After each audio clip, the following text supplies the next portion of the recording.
Where'd the agenda go? What is it? This, all this? Yeah, it's all yours. My computer's locked. All right. Call this special call meeting of the Brookhaven City Council to order. Madam Clerk, please call the roll. Yes, Mayor J. Max Davis. Here. Councilmember John Park, District 2. Here. Councilmember Rebecca Chase Williams, District 1. Here. Councilmember Bates Madison, District 3. Here. And Councilmember Joe Gebbia, District 4. Here. We have a quorum. Yes, we have a quorum. All right, opening remarks. I appreciate you all coming. We've been kicking this annexation around for, I guess, a month now, haven't we? And a little more than a month. And we've been going back and forth with agreements to try to make sure that this is good for Brookhaven and the right thing for Brookhaven.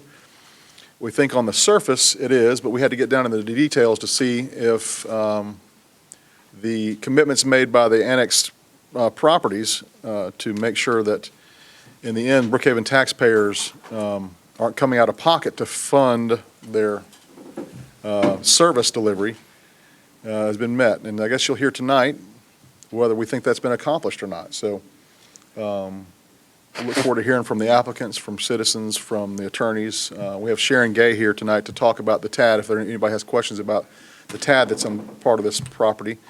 We have Earl Taylor here to talk about, from the city's perspective, what the ramifications are from the city's perspective. So we appreciate everybody that's here. All right, public comment. Are there any public comments? Douglas Kunietsky.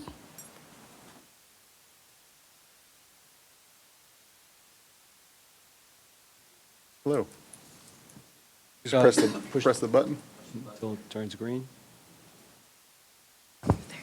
Okay, thank you very much. Good evening. My name's Doug Kuniansky. I'm one of the property owners of the property that's adjacent to CHOA. It's zoned industrial. I speak on behalf of the other owners of the property. I want to make it clear that we are in favor of joining the annexation into the city of Brookhaven. I know that there was some concern by one of the owners in that regard in a previous meeting, but that has been satisfied, and we were concerned about additional property tax payments, but that has been satisfied, and we are in favor, I will make it clear again, to join the city of Brookhaven. Thank you, Mr. King. What properties do you speak of?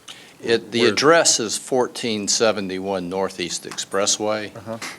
So you're It's fronting the access road? It's fronting the access road. It's a one-story building. Thank you. Thank Can I you. ask a question? I was just asking a clarifying question about his address. You can't go back and forth with, we can do it after the public comment. We can ask the question. Thank you. Okay.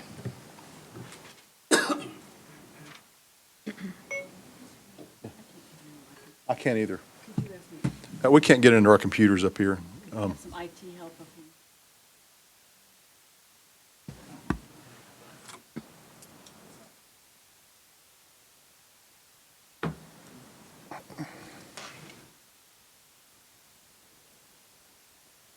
Mine worked. Got it. Got mine.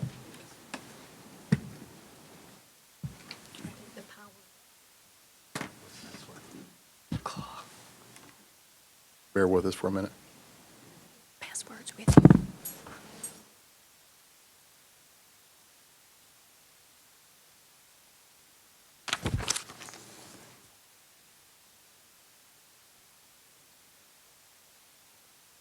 Okay, all right.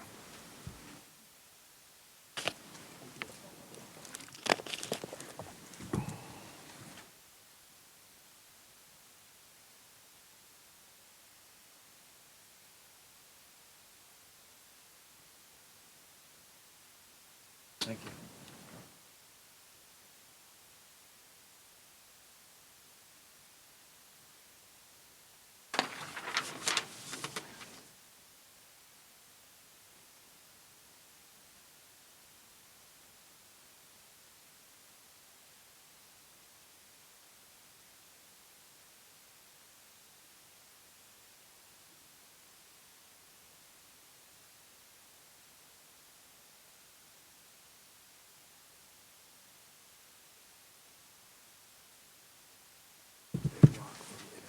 Okay. Thank you. Yeah, just extend the time on it or something. Okay.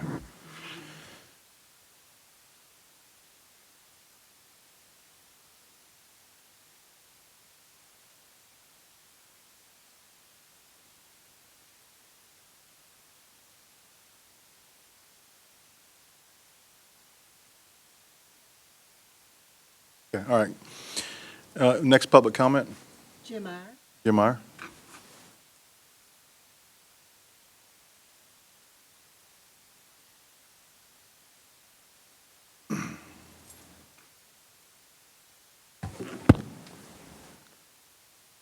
Jim Meyer, 2953 Craven Ridge Drive.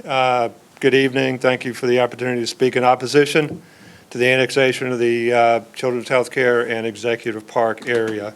A couple of points. First of all, I believe that the physical growth of the city was never envisioned to head in the direction that you're taking it. Let's focus on what we do. Let's stay north of 85. As I mentioned, the J-Max, Atlanta doesn't have natural barriers that other cities do. Atlanta's barriers, rivers, mountains that other cities have are our interstates. I-85 is a natural barrier between the city of Brookhaven and whatever else happens to the south. In this case, whether it's La Vista Hills, the city of Atlanta, or whoever, let's stay in our boundaries, let's do what we do, and let's do it well. Let's not get out and start looking at other points just because we feel like there's an opportunity to grow. Also, and I know this has been brought up, and I'm going to bring it up again, it steals valuable revenue from La Vista Hills. Those folks are going to try once again to create a city. It's the same thing that Brookhaven Yes did however many years ago. At that time, the mayor of Dunwoody refused to accept a annexation application from Perimeter Summit, and that's now part of Brookhaven, and that's probably the most valuable part of Brookhaven. Without it, we would have never have been a city because the numbers would not have worked. I think we need to take the high road, and I think we need to look at what other folks have done on our behalf and pay it forward. Also, I've read through the agreement. I will tell you that I didn't read the entire 1,000-page plus package that you received, but I did read through a couple of the agreements, and what I see in the agreement is nothing more than, they call it a tax payment. It's nothing more than a loan repayment.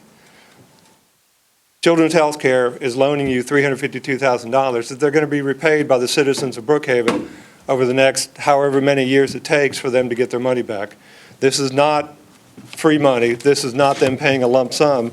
This is paying an advance payment that is repaid over a set formula, a very convoluted set formula, over the course of the balance of the term. Also, while we've heard from one of the property owners about their agreement, I just wonder what the rest of the, has anybody talked to Walgreens or McDonald's or Loman's Plaza about the fact that in order to generate, based on their current tax revenue of $54 million, it's going to take a millage rate north of 12.5% to generate the revenue Brookhaven needs to come out even on this property. That's twice the current DeKalb rate and 3 or 4 times the Brookhaven rate. No telling what La Vista Hills rate is going to be, but certainly experience with the others is it's going to have a 2 or 3 in front of it. So these folks in these areas will be paying an effective tax rate that's 4 or 5 times higher than what their neighbors across Briarcliff or across Sheridan will be paying if, in fact, La Vista Hills does become a city. This is not good for Brookhaven. This is not a time to do this. This is not something we need to do at this point. Let's let La Vista Hills run its course, and let's come back and do it, just as was done for us. Time is Mr. up. Mayor. For them, let's pay it forward. Thank you. Thank you. Next. Ted Sandler.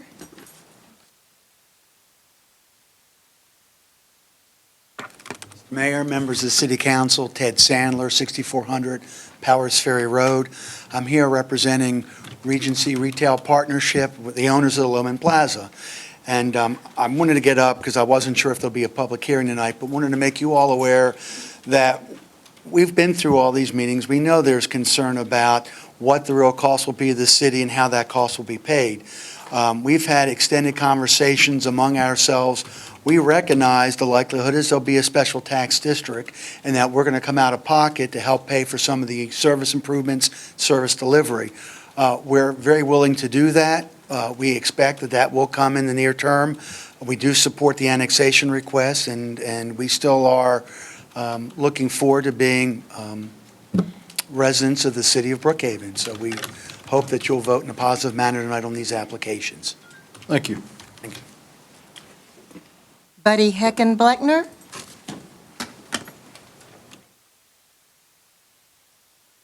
Good evening, Mr. Mayor, council members. Buddy Heckenbleckner. I live at 3617 Dewberry Court. I'm here to speak in favor of the annexation of the Children's Health Care, which is the 8th largest employer in the state of Georgia, and as well as Executive Park and Loman's Plaza. I've been in Atlanta for over 35 years. I've seen amazing changes in Atlanta. I was in commercial real estate with the oldest commercial real estate firm in the state of Georgia. And I see this as a real positive to add these two pieces of property to our city. I see it as a way to increase our commercial tax base. Right now, sure, children's health care is tax exempt, but in time, they will be redeveloping their property and will develop taxable property on their campus that they have right now. I also see the same thing happening over at Executive Park, that those buildings will be redeveloped. And once again, I think both things have a real positive for us to increase our tax revenue for the city of Brookhaven.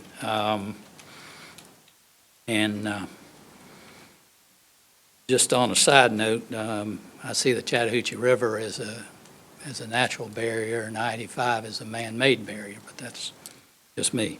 And just in passing, I want to say that I'd like for y'all next week, I will be here next week, to follow the recommendations of the Planning Commission with reference to the Kroger gas station. I think that would be a very positive thing. Thank you for your time. Appreciate it. Dale Boone.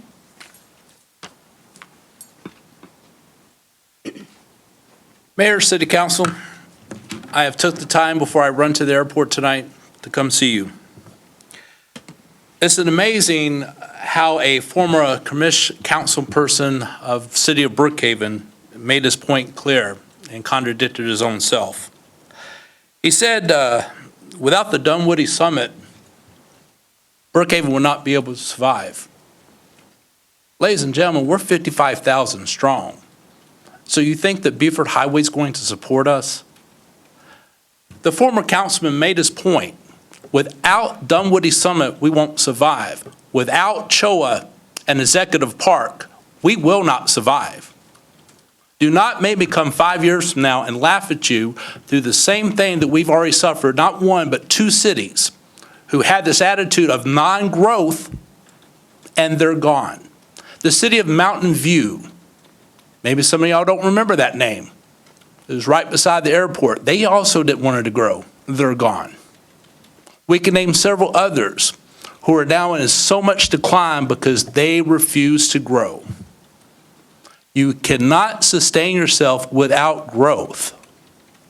City of Hayful, for number one, when the decline of the Ford plant relocated and outsourced, they're gone. Owens, Illinois, when the introduction of plastic was introduced, the glass plant was gone. These cities around Atlanta have learned without any type of provincial growth other than what you rely on now, they can go. Dunwoody Summit, it's not going to support us 100%. We have a great opportunity to have children's health care, an upstanding, Better Business Bureau. The name itself says all it can say. Executive Park is a super piece of land for us. And I keep hearing this bickering. La Vista Hills doesn't pay the city taxes in the city of Brookhaven.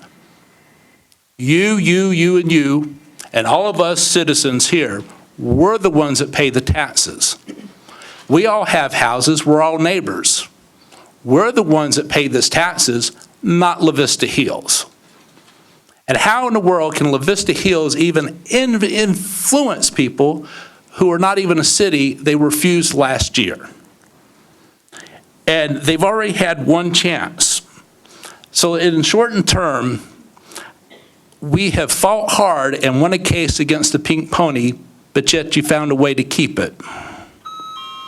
Now we got businesses coming to us, wanting us to do business, but yet you're giving them a hard time. Now, I'm not understanding this. Do you want to do strip clubs, or do we want families? That's your determination tonight. Deferring just means you're just delaying the inevitable. There are no others. Okay, anybody have any questions for staff or anything after the comments? I just want to say I appreciate the input from the business owners in the annexation area and the input from the citizens. A little diverse opinion here, which is great. And one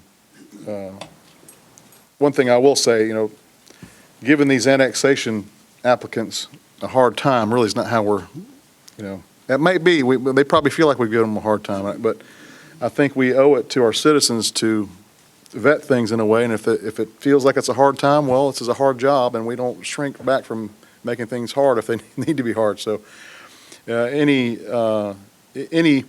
deliberation and questions we've been asking of the applicants is not a personal thing. It's not we're not trying to harm them. It's just we have a duty up here and a fiduciary duty to represent our constituents, and it's we've deferred it 2 times for a reason, and that's because we weren't comfortable with what was being proposed. So I think that's our duty.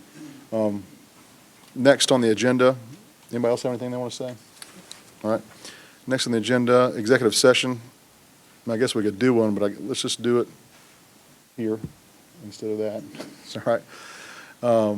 Old business, if you could bring up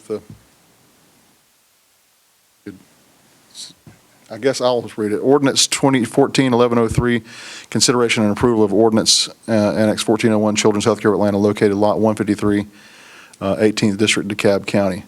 We have a presentation from Earl Taylor or Woody, or we want the applicants first? And Mayor and Council, if I may, items 1 through 6 relate to the CHOA annexation Okay. relative to annexation and zoning. Okay. Item 1 and 2 should be considered concurrently, in that item 1 is the annexation and item 2 is the cost of framing agreement. Okay.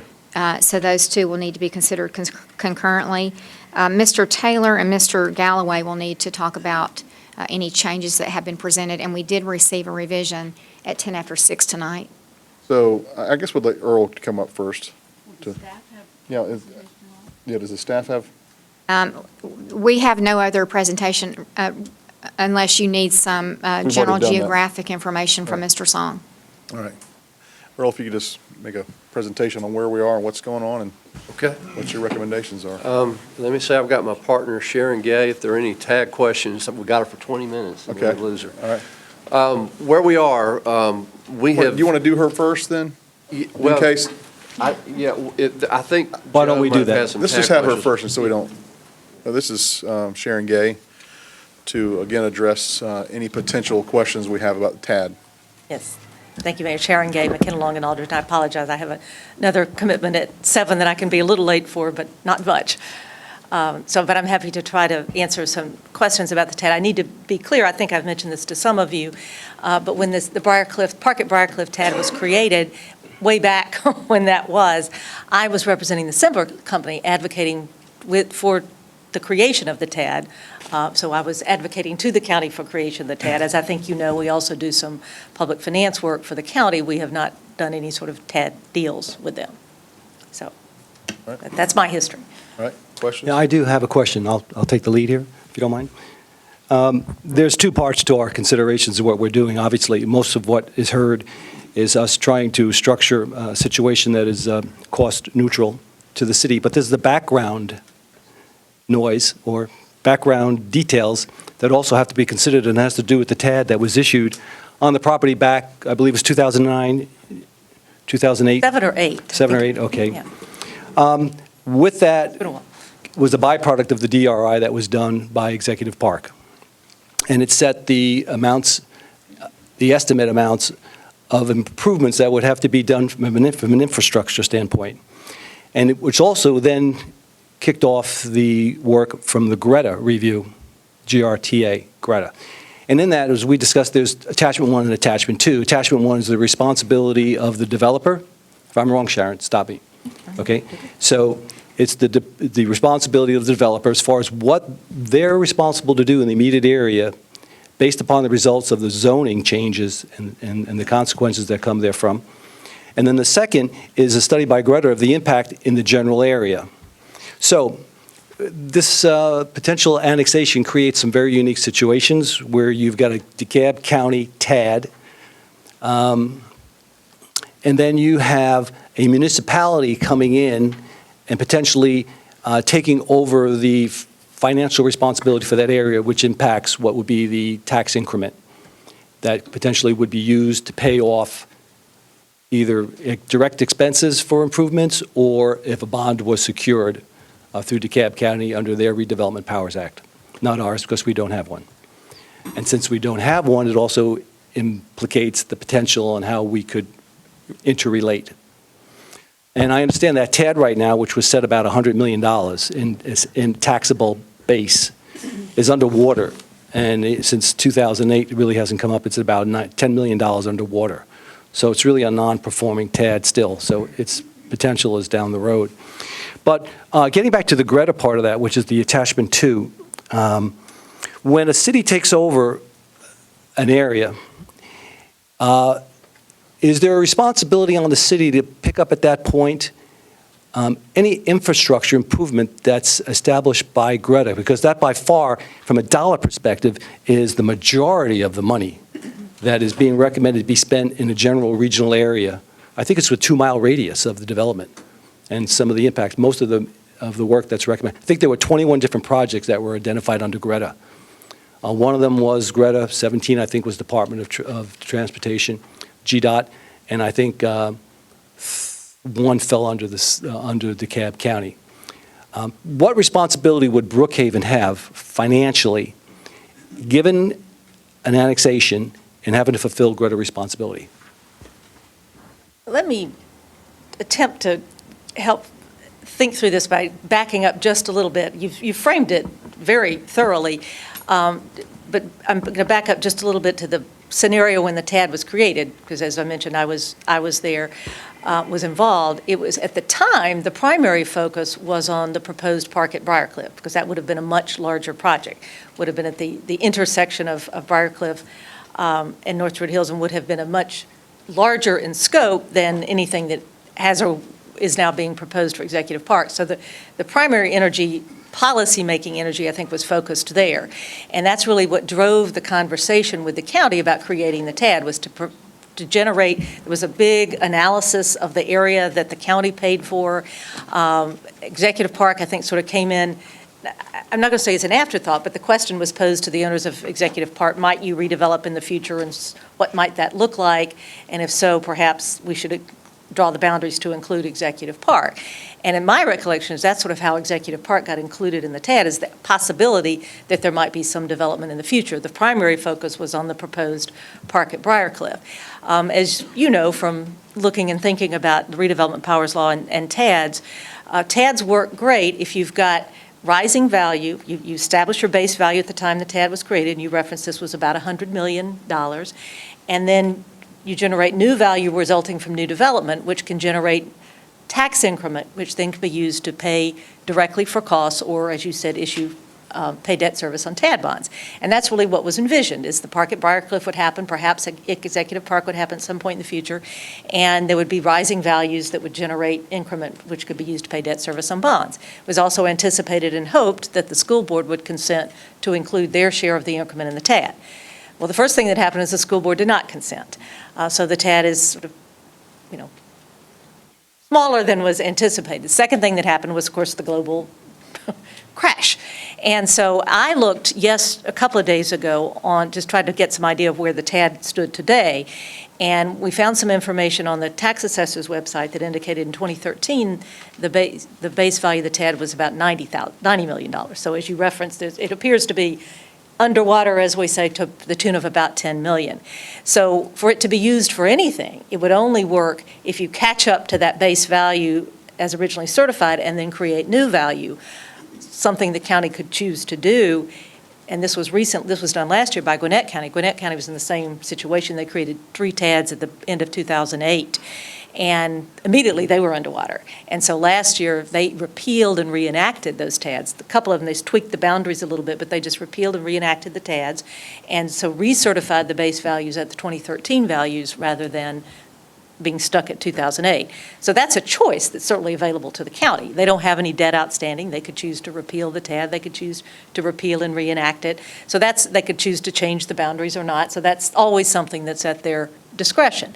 Now, to attempt to get to your question, and I did not work on that DRI. I haven't been many DRIs in recent years, and so I don't feel totally comfortable stating as an absolute fact that, yes, generally the way DRIs work is Section 1 of the recommendations are the recommendations for the developer itself. Section 2 are recommendations for the local or state or federal government as appropriate.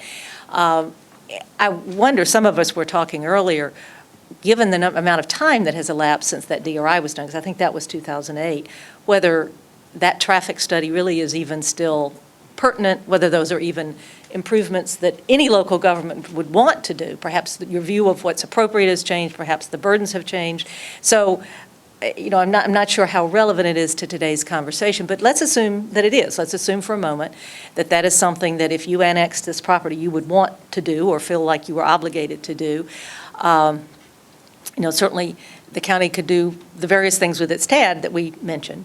If it chooses to keep the TAD in effect, either repealing and reenacting or keeping it in effect, the redevelopment powers law, perhaps somewhat strangely, but doesn't provide for a mechanism for cities to consent to include their share of the increment in TADs created by counties. The reverse is true, but the law contemplates that either a city would create a TAD and a county and a school board could choose to consent, or a county would create a TAD and a school board could choose to consent. So even if you had redevelopment powers, the law doesn't appear to give you the ability to come in and consent to a TAD that a county has created. Now, there perhaps are other mechanisms through the Intergovernmental Contracts Clause of the Georgia Constitution.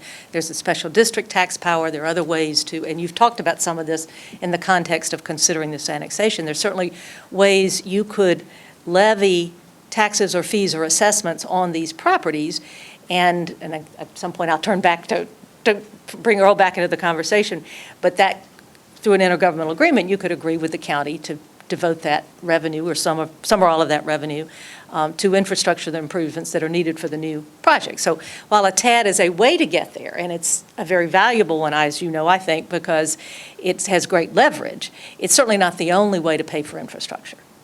Okay, direct question. If we were to annex Executive Park, would we put into jeopardy the validity or the continuation of that TAD? Well, right now it really doesn't have much value because it's underwater. Mm-hmm. The county's share of the increment from that property would be whatever the county's share of the increment is. And so if their levy drops because it's supplanted by a city levy, then there would be somewhat less money flowing into the special fund. I don't know how material that is, but if the county tax levy drops, the value of what's going in the special fund drops somewhat. To me, their bigger challenge is that the assessed value has dropped so much. So they could certainly keep their TAD, mm-hmm. whether you do that or not. They could start all over, but your decision doesn't determine whether the TAD somehow becomes invalid. Well, I'm catching a good amount of conversation on this, but then I keep thinking to myself, well, what would be the difference even if it was La Vista Hills that was to become a city and took them over? It would be the exact same scenario. I would think it would be the exact same conversation. Right. Can you answer the question on the obligation towards Greta? I really don't have enough information to feel comfortable answering that question. There may be somebody else here who can, but I just don't have enough information to be able to give you a direct answer. Do you know if their requirements are mandatory or are they recommendations? It depends on how the DRI is structured. and what the local government agrees to do. Sometimes the local governments accept the recommendations, sometimes they don't. Yeah, that question's been, we asked that at our last meeting, and that there's no obligation for the city to pay for improvements that are in any Greta or DRI. That's the duty of the person making the development, is the developer. Well, that's. We can voluntarily do it. That's phase one. There's two phases, phase one and phase two. Phase one is the requirement on the developer. That is not optional. They have to make those improvements. The developer, right. The developer. But the second part, it's being very strongly suggested to me that as a city, we would be taking on that obligation now. We did hear from Earl, I think, last time, but Earl, with all due respect, you said you were not the resident expert, and you wish Sharon was here. So Sharon's here, and I'm putting the question to you. Yeah, well, I guess it's the DRI aspect of it that I'm not feeling totally comfortable because I have not reviewed and analyzed this DRI in any Our great city detail. manager had reviewed that. Did she? Yes, Okay. and she asked that question of her, and she answered that exactly, Okay, that question. yeah, Okay. she is very knowledgeable about that sort of thing, so. No. No, that the city is not obligated Okay. for improvements for our developers. Did you read the DRI? Yes, I have. Okay. Oh, good. And basically, the only, under those phase two, a government would only be obligated for those improvements that fall within its jurisdictional boundaries. And in this specific case, out of the 8 projects in that section 2 on this DRI, there's only 2 that fall within the city of Brookhaven, and those, regardless of the annexation, already fall within the city of Brookhaven, so we're already obligated for those, no matter, even if, with the Greta DRIs, these are recommendations that the local jurisdictions or the state should do to address the regional impact of not just this project, but the regional impact of the general growth of traffic. But any local government is only obligated to do the things that fall within their boundaries. What may be the source of some confusion, some of the questions you've been getting is, and I'm scrolling back to my Greta days, I was on the board for the first 5 years, but it's been a while. There is a provision in the law enabling law that created Greta, which says in essence, if, any project that's deemed to be a development of regional impact has to be reviewed by ARC. That was always the law. And then when Greta was created, Greta looked at the transportation impact. And if they can either recommend that the project is in the best interest of the region or not. If they recommend that their determination is the project is not in the best interest of the region, it requires a supermajority vote of the local government to proceed with the zoning action anyway. Otherwise, you would risk losing your whatever that status is where you're eligible for state transportation funds. But if the decision is that the project is in the best interest of the region, then they recommend improvements that you can decide how and when to implement as funds are available and as the need becomes available. This is analysis and advice to you is the way I recall it. That's correct. My last question. So when I ask you these questions, there's 2 viewpoints that I'm very concerned with. The first is to Brookhaven residents, and to ensure that any move that we could possibly make here will not encumber residents financially by us having to assume or take over responsibility. I think you've clarified that very well, and I think we've heard that repeatedly. That's number one. Then from a regional perspective, everything that's basically going to be recommended for improvement in that area is basically outside, as validated by Richard, for improvement. So thinking of this regionally, and you just alluded to it just a little while ago, do you think it would be beneficial if we had an update on the DRI for Executive Park to bring it current to 2014, so we really know what You might want to consider that. Again, I haven't studied it carefully, and your Public Works Director may have a more precise view, but I just wonder, because it was done when the park at Briarcliff was anticipated also. And so it might be, given the passage of time and the changes in traffic patterns, and we've evolved some as a region about what we think ought to be done. Right. We don't necessarily, quote, fix as much as we used to necessarily. So perhaps an update would be appropriate, or at least look at whether that would be appropriate. Okay, thank you very, very much, Sharon. I'm done. Thank you. Do you have any questions for Sharon? They were answered. Okay, thank you. Appreciate it. All right, thank you, Sharon. You're welcome. Earl? Okay. Earl, one thing I want to ask, some of these things in the agreement can be a little complex. So I just ask at some point, you just break it down in layman's terms, what it really means, just from a high-level view. That's what I was getting ready to do, is give you a nutshell overview. So the agreement you've got, Woody Galloway, who represents Children's Health, and I have spent the whole weekend negotiating, and we got to the agreement that you've got on the table today. Children's had a couple of minor comments that came in this afternoon. They're okay by me. I've got one minor tweak to one or two words to their comments, but their comments are fine. And I think, Woody, you sent this. Okay, so they've got them. So basically, the way the agreement works, and we got Ed Wall here, who's an investment banker who's crunched numbers all weekend that you've seen, and he's got the numbers to put up to explain the financial impact of this agreement and the annexation and what it's going to look like on your tax rates. So basically, what this agreement deals with is the property that Children's Health owns that's exempt from ad valorem tax. The property that they own that's subject to ad valorem tax, you're going to create a special tax district for the annexed area. In addition to the general city millage, you're going to levy special district millage. Their taxable property, they'll pay taxes like any other taxpayer, as will Executive Park. This agreement deals with their exempt property and has them making payments with respect to their exempt property to help you reduce some of the cost of servicing the annexed area. And basically the way it's calculated, they're going to pay an amount equal to $342,500 in December of 2014. For every year thereafter during the term of the agreement, they will pay in advance for the following year the budgeted, what you budget to be the cost of servicing the area divided by the total acres in the area, which is 166 acres. There are where the agreement gets real complex is the true-up provisions. There are provisions in the agreement because they're paying in advance based on budgeted cost.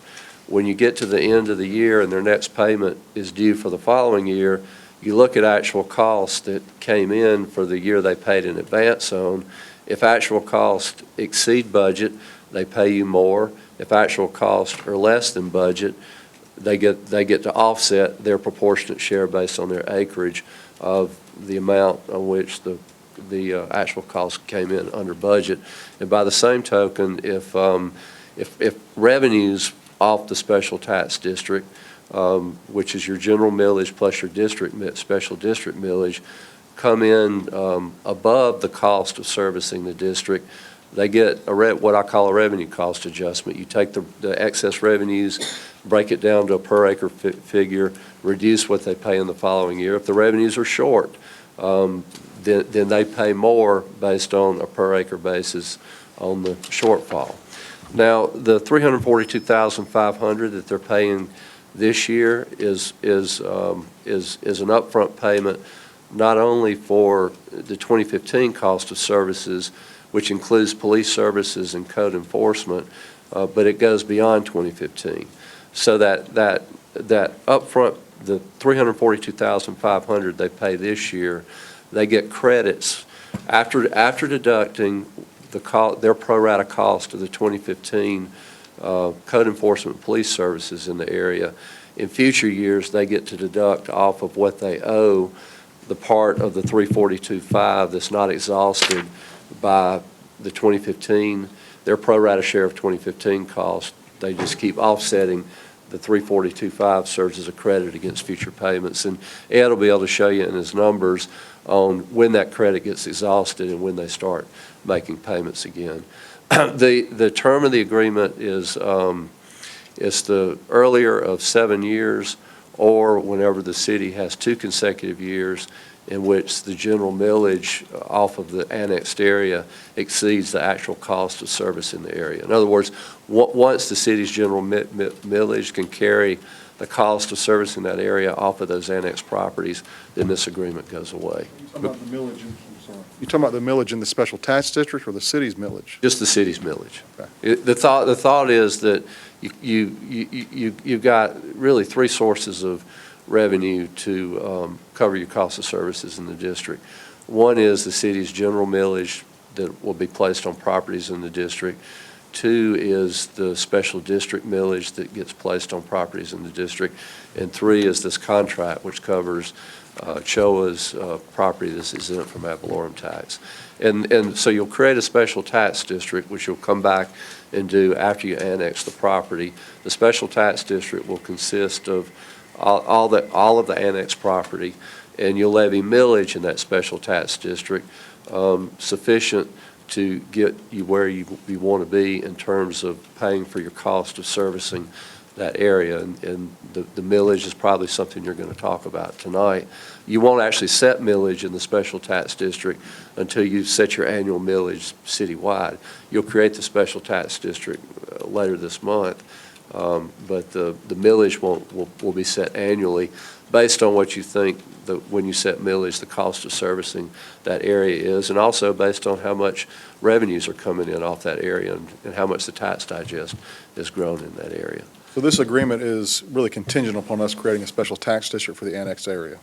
So this agreement, as part of your plan of paying for the cost of servicing the area, you have this agreement. You'll come back. I can't have you contract to create a special tax district, but you'll exercise your discretion to create a special tax district. The thought is that when this agreement goes away, because your general city millage is covering the cost of servicing the area for 2 consecutive years, the thought is that when the agreement goes away, when you hit that trigger, you'll also dissolve the special tax district because you're getting enough general millage off the area to pay the cost of service in the area, so you no longer need the special tax district. So when this agreement ends, the special tax district will still be at our discretion if it's necessary. If it's necessary, it'll still be at your discretion, but I think the thought, at least the thought that's been conveyed to me, is that once your general city millage is covering the cost of service in the area, there's no need for the special tax district. And also under the... Well, the reason I asked that, I'm sorry for interrupting, the reason I asked that is because, I mean, if this is a limited term agreement, and when it ends, I mean, our ability to have a special tax district is not affected. No, because it's constitutionally based. Right. You have direct authority under the Constitution to create the special tax district. And you can't just create the special tax district under the Constitution just for the sake of raising revenue to the proper general fund. You can only create the special tax district to pay the cost of providing facilities and services in that district. And of course, right now, the city is not providing police services to that area, and the city can quantify the cost it's going to take for the city to provide police services to the area, so it's appropriate to create a special tax district and tax the property owners in that district for the cost of providing the police services the city's going to incur to service that area. Well, was that part of your point that I interrupted you on? Is that part of the point that I interrupted you on? Okay, that's all right. Yeah. And so I can answer questions about the agreement. I think it'd be we need to get Ed up to get his numbers up, because I think the numbers are going to visually show you a lot that this legalese is going to, the numbers really tell the story. Before Ed comes up, does anybody have any questions for? So just to be clear, the special tax district, assuming that there is no increase in the tax digest, we could maintain in perpetuity. Yes. Regardless. Yep. So the only part of the agreement that actually expires is the seven-year cost of defrayment agreement with CHOA. Right. And that is what percentage of the total? So this agreement only deals with CHOA's acreage that is exempt from ad valorem tax. And it floats because CHOA has plans to convert some of their exempt property to taxable property as they develop their campus. They're going to do deals with developers, and they say they're going to convert some exempt property to taxable or non-exempt property. Right now, the exempt acreage of CHOA is 21 acres. So 21 out of the 166 acres that you're annexing is CHOA's exempt acreage. Let me ask, and we talked about this earlier. If CHOA gets a developer to build a hotel, which likely to happen, I would think, they've spoken about that. Even though if CHOA retains the land as a ground lease, the for-profit nature of the hotel would not make that property exempt any longer, would it? So so CHOA, so if you go to the property tax code in the exemptions, there's about 1,000,001 different exemptions in the property tax code. And so I imagine what would happen if I'm a developer doing a deal with CHOA, I want a long-term lease that's in the state for years. As a developer being a for-profit, typically, even if CHOA was able to somehow rely on its nonprofit exemption, which I doubt it could, if the use converted from healthcare to for-profit, because there's stuff in the code about, there's some catch-all provisions in the property tax code that basically take away a nonprofit's ability to rely on the exemption if you've got a for-profit using the property. But even putting that aside, that lease is going to create what's known as a estate for years in the property. And under property tax law in Georgia, the leasehold estate is treated as a separate interest in property, is valued and taxed to the lessee. So the developer who has that long-term lease interest is going to have to pay tax on its leasehold. Even if CHOA can somehow keep their exemption, which I don't think they would, there won't be, the residual value of the fee would. Use on the property would have to pay the property taxes. Right. Regardless if they own the The property. residual value of the fee interest is not going to be that much. Right. But most likely the whole property will come on the. These tax. estimates that you've given do not anticipate any land being converted from nonprofit to for-profit. Right, so Ed's numbers he's going to put up are the worst-case numbers. Well, almost the worst-case numbers. His numbers assume that that Tax Digest, the taxable value of property, as it stands today, is static. It doesn't change over the term of the examples he'll give you. There's no reassessment. There's no development. There's no growth in the Tax Digest. It just assumes, and that's your almost your really worst case is we have another Great Depression and values of the property go down even more. But it assumes what is a pretty unlikely scenario that there'll be no development out there. I mean, we know the plans of Executive Park. We know the plans of CHOA. There's likely going to be development out there, but he assumes the worst case. If the value of the properties decrease, would we be within our ability to raise the millage of the special tax district to pay for the services? Yes. Yeah. So we could, I'm looking right here, that the current millage that we have for the special tax district is 4.845. We could conceivably raise it to 9. Right. And the landowners there would have no recourse. Right. And they understand that is the risk they're taking coming into Brookhaven. Right.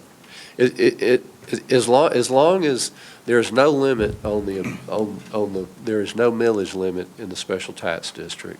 This has to relate to the costs. It just has to relate to. You can't come in just willy-nilly say, it costs us this much. You can't tax for profit. Right. You can't tax to subsidize your general fund. Right. But as long as you're covering your actual cost to providing services in that area, if the value of the digest goes down and you need more to maintain the tax revenue you need to raise your millage, you can do that.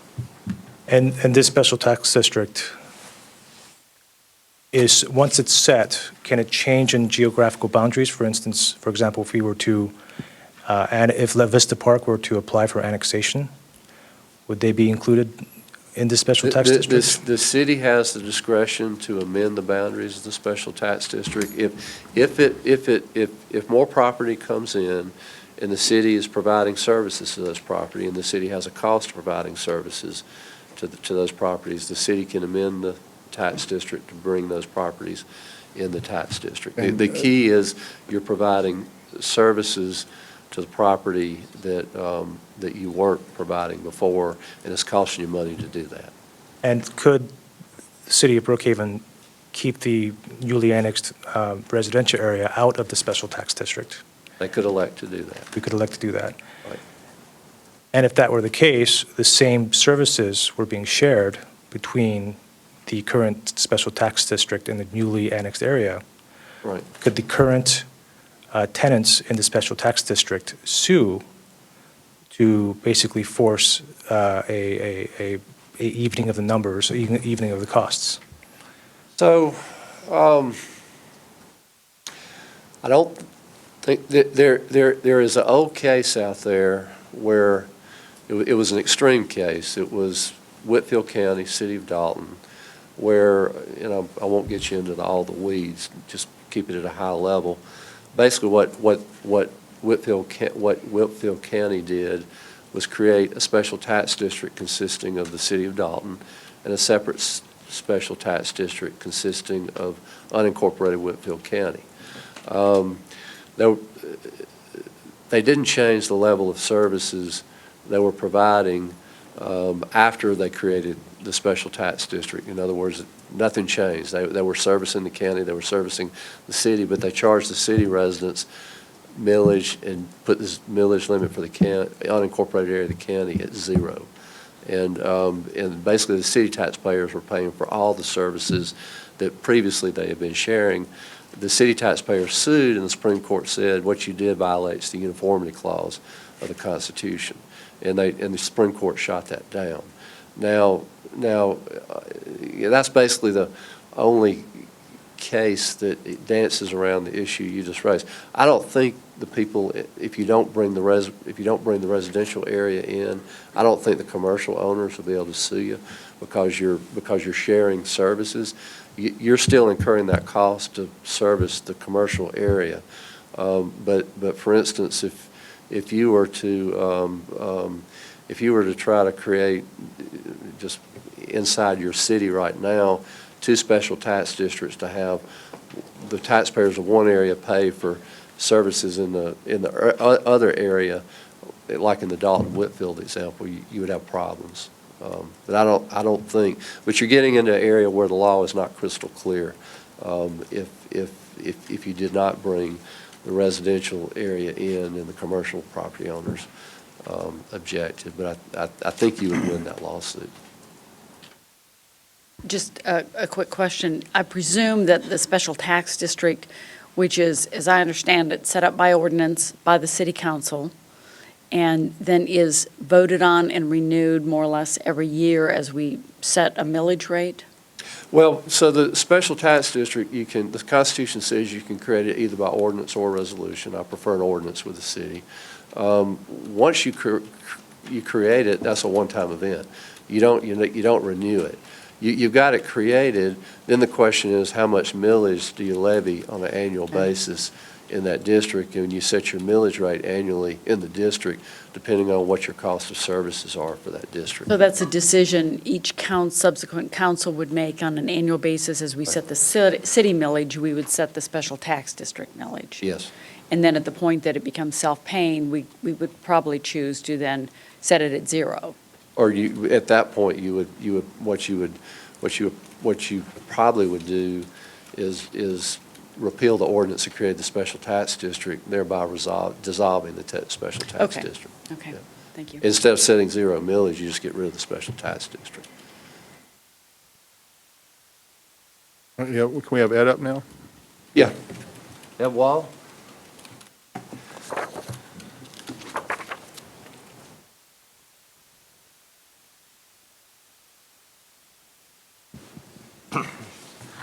Good evening, Mayor and Council. How you doing? Fine, how are you? She's pulling up the charts for me right now.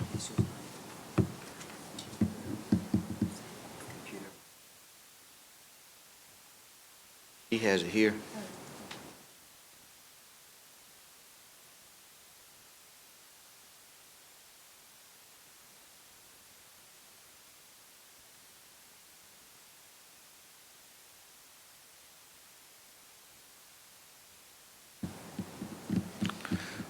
That's going to be easy to explain.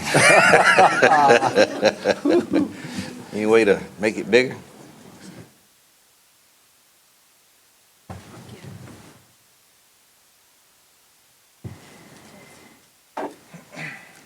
There we go.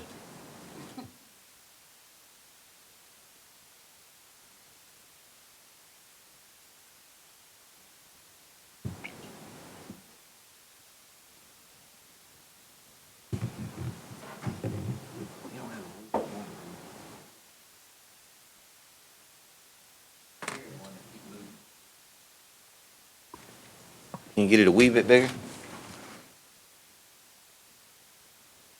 All right, that's good enough, I think. Well, let's go 225. 225. All right. That's good right there. Perfect. Mayor and council, this chart shows you the actual addresses of the properties. There may be multiple parcels within that address, but we have the assessed value. That first box you have there, that's the tax exempt property representing the 21 acres of Choa. If we could go down the page, ma'am. Just keep rolling down the page. Stop right there. So it's $15,825,000. That's the 40% assessed value. You know how you pay taxes in DeKalb is you have your fair market value that's on the tax bill and then multiply it times 40%. And that 40% value is what you assess the millage rate against. The next group of properties is Executive Park. Come on down to Executive Park to the total down at the bottom. $38,321,000. You have $54 million, the total of the two boxes. The value that the tax assessor has on the tax exempt property of Choa is $5,004,000. One more down, please, ma'am. So the tax digest on which you would levy your millage rate and the special tax millage rate is $48,675,000. I'll go to the third sheet, please, ma'am.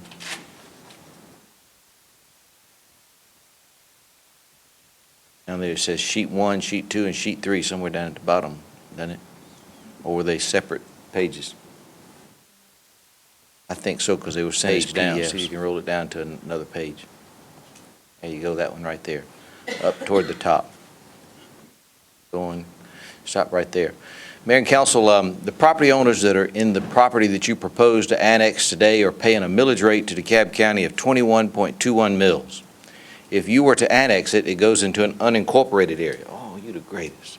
So if you annex it, it goes into an unincorporated area, and I was afraid of that. It won't show up on the screen.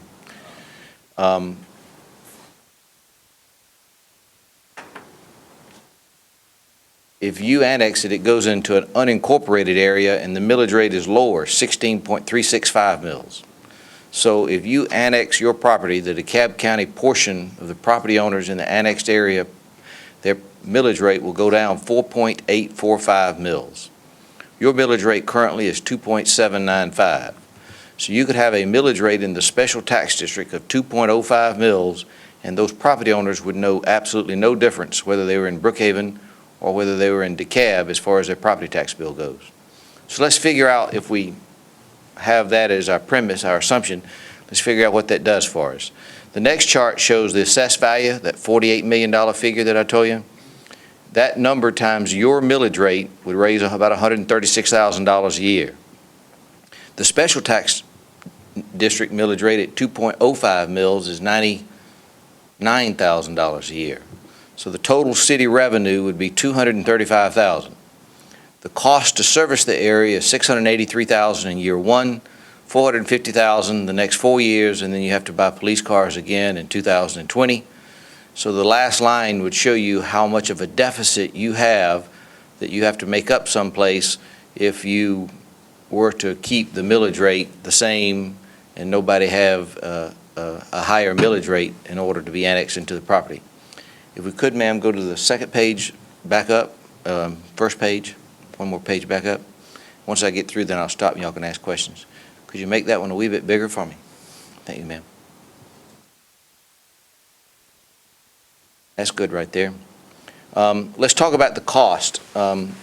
Miss Marie Garrett gave me the cost item numbers. The police protection is $583,000 the first year, $450,000 the next 4 years, and then $583,000. There's $100,000 in other costs, code enforcement, and I'm not sure what they all are. But that's again, that logic that sort of drives what the cost, what the spreadsheet is, the cost that you have to come up with. Let's look to the next box down there. $342,500 is what Choa has proposed to pay you by the end of December this year as cost defrayment for the 21 acres that is tax exempt. So if you look at 2015, you'll see my revenue there of $136,000. That's your millage rate, 2.795 mils. You can see Choa's cost defrayment payment of $342,500. So the first year, my revenue is I can't read that number, 70 some odd $1,000. And the next part down, oh, that's great, ma'am. Thank you so much. Keep rolling down toward the bottom. The next number down says net to be raised from the special tax district.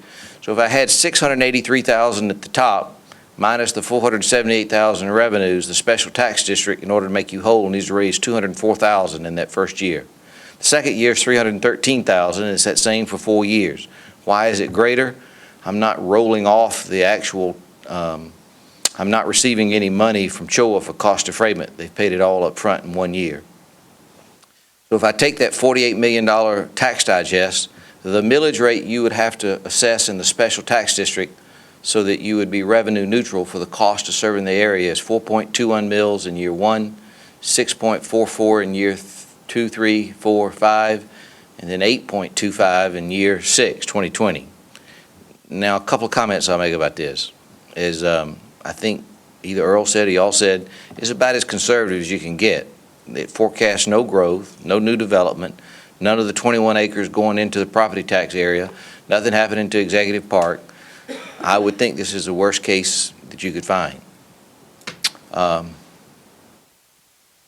So your option is to leave the millage rate the same in the tax digest, such that property at 2.05, such that property owners do not know any property tax increase, or you could levy this kind of millage rate, and of course it would be different each year. If we could go back to the front page, please, ma'am, the first page that you had.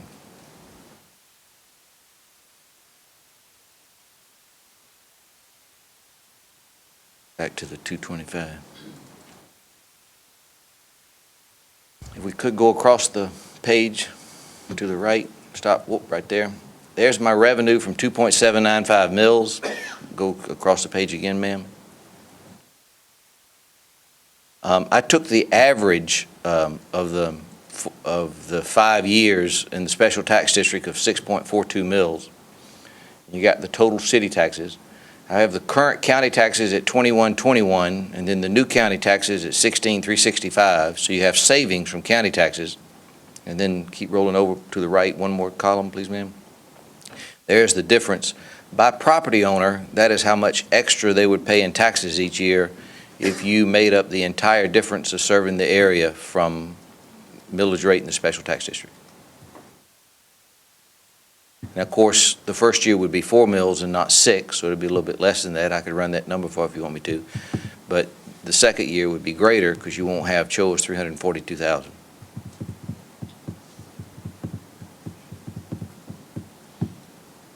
And I've also run numbers. CHOA would start paying a cost defrayment payment again in 2020. By that point in time, if you have no future development, they don't turn any of the 21 acres into for-profit ventures. Their 21 acres divided by the 166 acres times your cost, it's about 70 some odd $1,000 a year.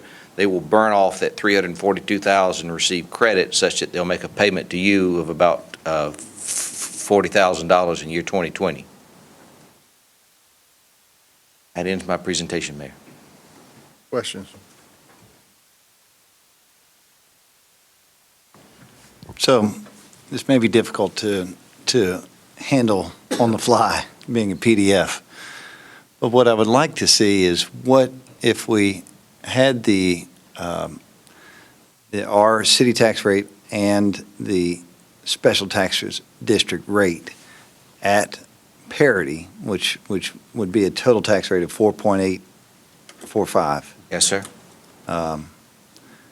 What that number would actually produce on the difference column, it'd be 0.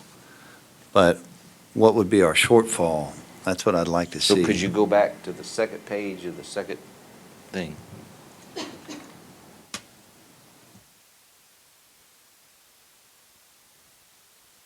One page down, ma'am. There it is right there, Councilman.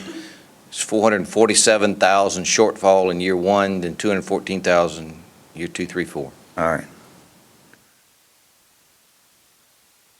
Now, what could drive that to a lower number is if the costs are less. Right. Right. I don't know where the 683, a full analysis of me would give you how that number was arrived at, and I don't know. Mhm.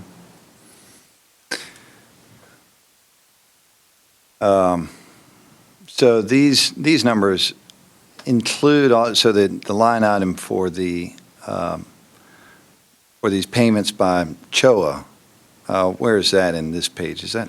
Can you roll down a little bit, ma'am? Maybe it's a page up, roll up a page. Oh, there it is. Roll down, please, ma'am.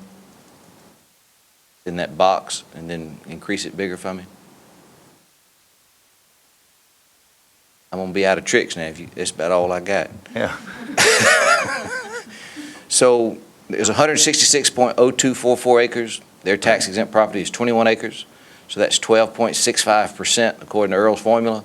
Now, I couldn't make heads or tails out of that agreement. I'm gonna have to trust Earl that that's what it said. But 12.65 times the cost is $86,000 for the first year. And then you can see it's 56, 56, then 73. So they'll actually start paying again $45,000 in 2020. Now, that's worst case scenario, all things being static, which I can promise you that chart's wrong. It's gonna be different than that. But that's the concept in that agreement. And that is divided per acre? Sir? That is divided per acre, Yes, sir. not by value? No, sir, it's acreage. So if the 21, some of it went on the tax rolls and it fell to 19, that formula would change. So that's where we see the dollar, let's see, the running total of CHOA's Yes, ma'am. lease cost? Yeah, the idea is to get to 342,500, they get paid back the amount of money they gave us up front. Okay. So that's basically their proportionate share over the years so they're giving us an upfront payment, and then this amount is basically deducted from it each year until we correct. hit that 342? Yes, ma'am. And then at that point, they start paying over again if we're still, Yes, ma'am. if we still need it? Up until, I guess, 7 years. That's right. 7 years. Now, This would be year 5, 2020, 15, 16, 17, 18, 19, 20, 20. It's year 6. At the end of 2020, that'd be 6 years. so I understand from CHOA's evaluation of this cost of framing agreement that they've done an analysis of their maximum exposure to the city of Brookhaven. From their perspective, their best case scenario of how much money they lay out to the city is this 342.5. Their worst case scenario is if we find that the allocations from the special tax district are somehow not meeting the costs. Their worst case scenario would be that their exposure is in the 600 range. I'm trying to figure out how that worst case scenario could be applied into this formula so that So we let's could talk see for a that. minute and you educate me about it. I might need the applicant. I know. Or Earl. What other people pay has nothing to do with what CHOA pays. What drives CHOA's formula is how much it costs you to serve that area. And it's their percentage divided by 166 acres. So what they pay has nothing to do with what they pay. Because I'm not driving, you see what I'm saying, like? Yeah, I understand that. So I ain't sure so I'm right guess about that. in I think it am. I mean, I might need the attorneys who drafted that portion of it or the applicant to sort of explain where their worst case scenario comes in.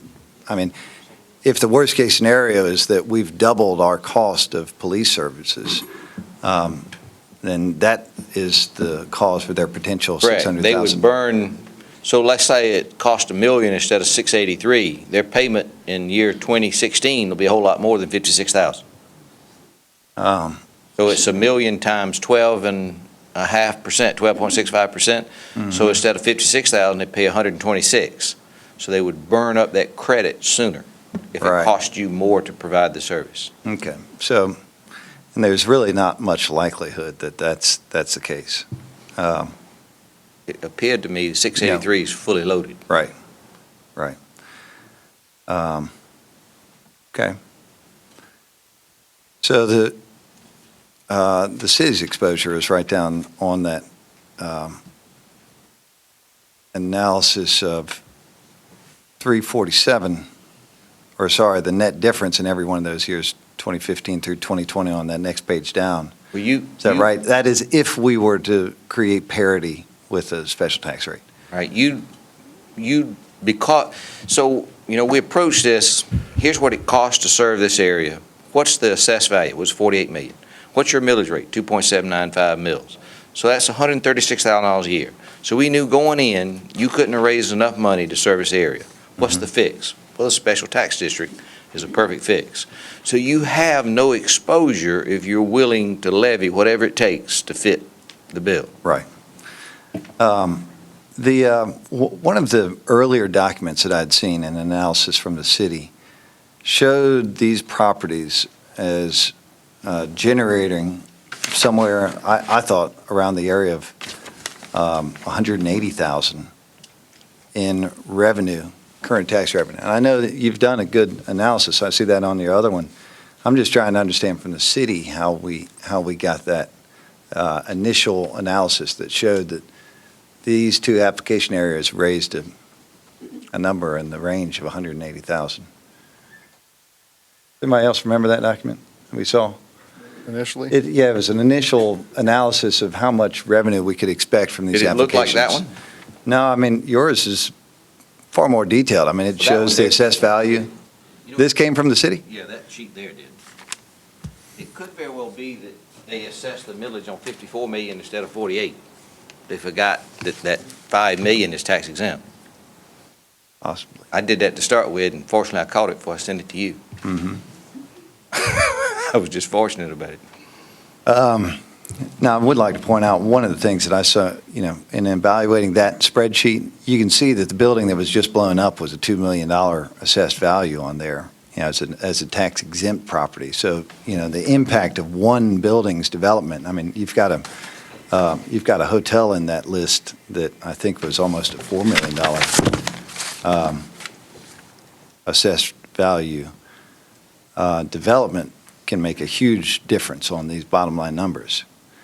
One of So the things- certainly, I agree that it's a worst case scenario analysis. That, I've been doing this for 30 years, advising cities and counties and school boards, and one of the things that hurting y'all is that your millage rate's so low. We think that's a good I thing. know y'all do, and I don't want nobody to whoop me, but if you come with 15 or 16 mills, which most cities have, it's easy to justify an annexation. What's driving you is you have such a low millage rate. I understand that the millage rate for a special tax district is separate from your regular millage rate. We have a cap in our charter. 335. Right, and I assume, and I think that we've asked this before, our millage cap is not is a separate animal than it would be for a special tax district. That's an Earl question. So, yeah, I think in reading your charter millage limit, that the millage limit in your charter would not apply to the special tax district. The way the charter is written. We can't trump the Constitution. Right, you can't trump the Constitution, and the way the charter is actually written is the millage limit, in most city charters, the millage limit is often a separate section of the charter. In your city charter, it's different. They grant you the power to tax, conditioned on the grant of that power in the charter not exceeding 335. So if you can find another provision in Georgia law that grants you the power of the tax, you can tax unfettered of that millage limit. So there are a couple of ways to read the law so that millage limit doesn't apply to your special tax district millage.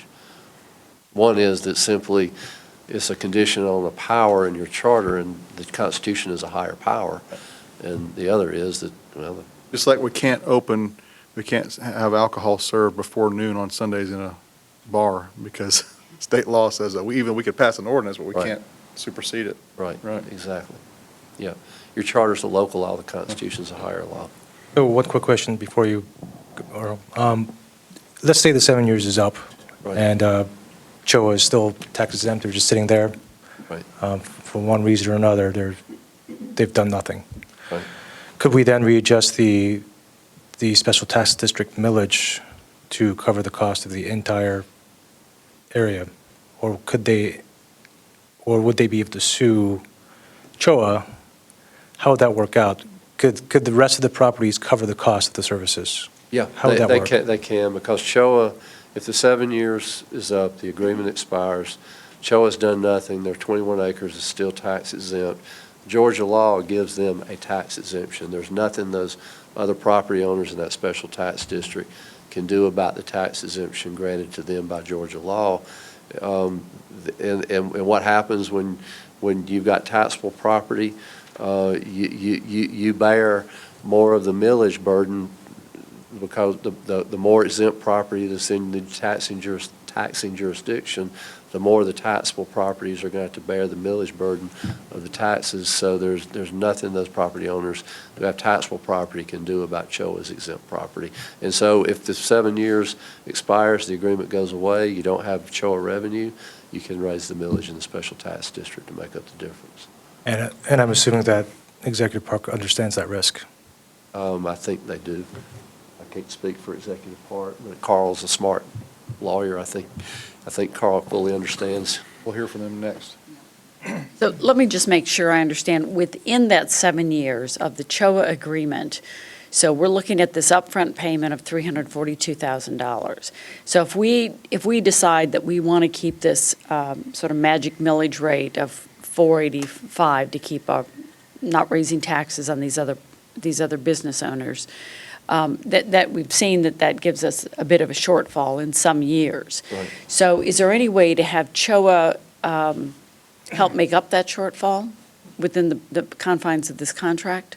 CHOA could contractually agree to make up some or all of that shortfall. Executive Park, any property owner out there, in addition to the taxes they pay, can contractually agree with the city, whether they have exempt property or non-exempt property, to make up part or all of the shortfall. It can be done by contract.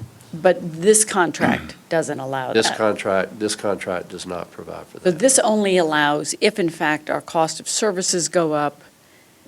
I mean, what else would raise, so CHOA's outlay is $342,000. Is it ever more than that?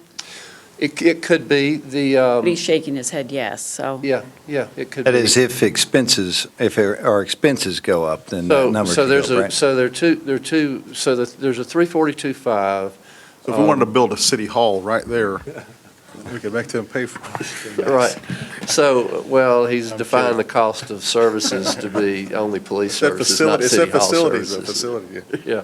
So you could get the special tax district for City Hall. The City Hall serves more than just the special tax district. So if in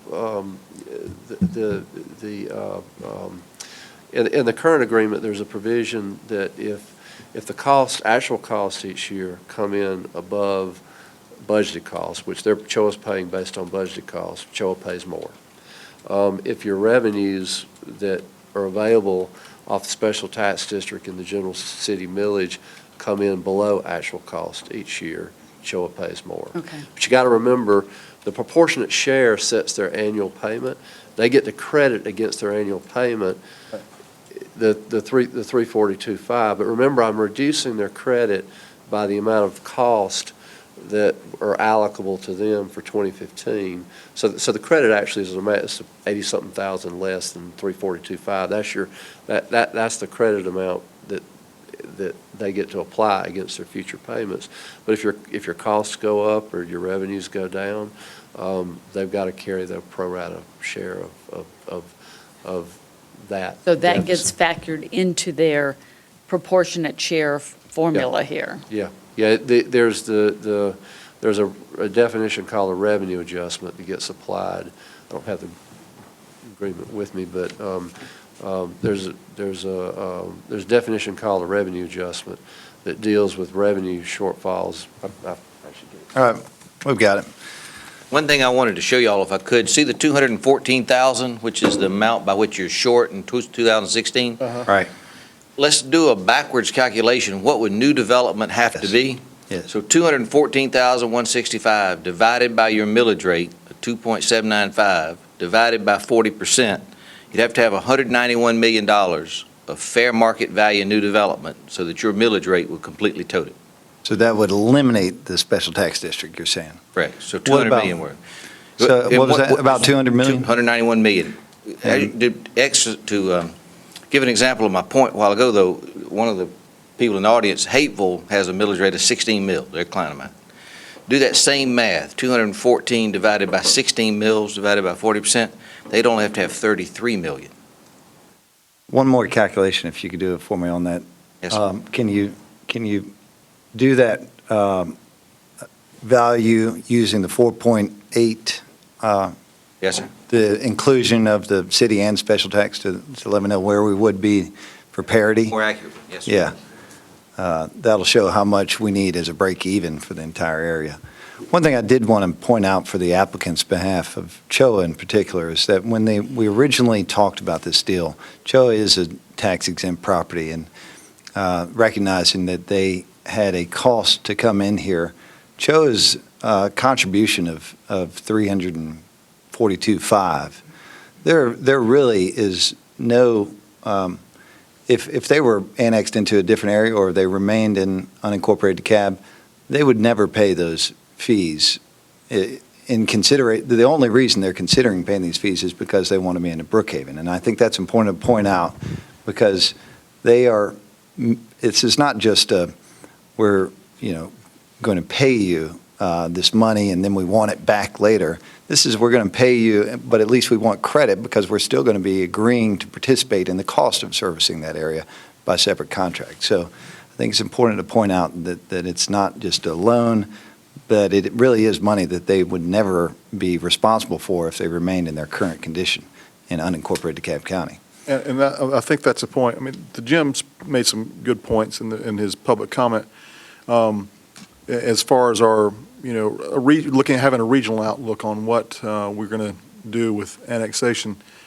This property right now, without this agreement, for any new city, whether it be City of Atlanta or La Vista Hills or whoever, this is a burden to any new city without this agreement.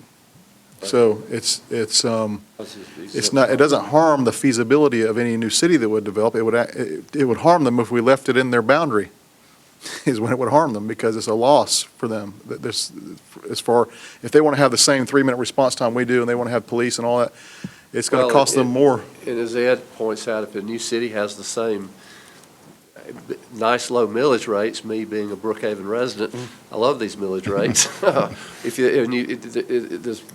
This property is going to cost them the same thing it's going to cost you. But without the agreement from. Right. I mean, CHOA helps offset they're some of those making a costs, choice. right. Both these properties are making a choice, and they're willing to front the cost for the choice that they're making to come into our city. And it's up to us to decide if it's going to work or not. The only variable there is the cost of actually servicing, and I can't imagine it would be much different. Right. So I think the analogy holds very true. Right. The break-even number, Councilman, is 110 million.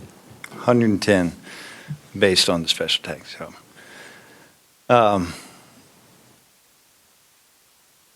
one of the things that I think it's to shift gears a little bit, one of the things that I have found. Is that $100,000 an acre value?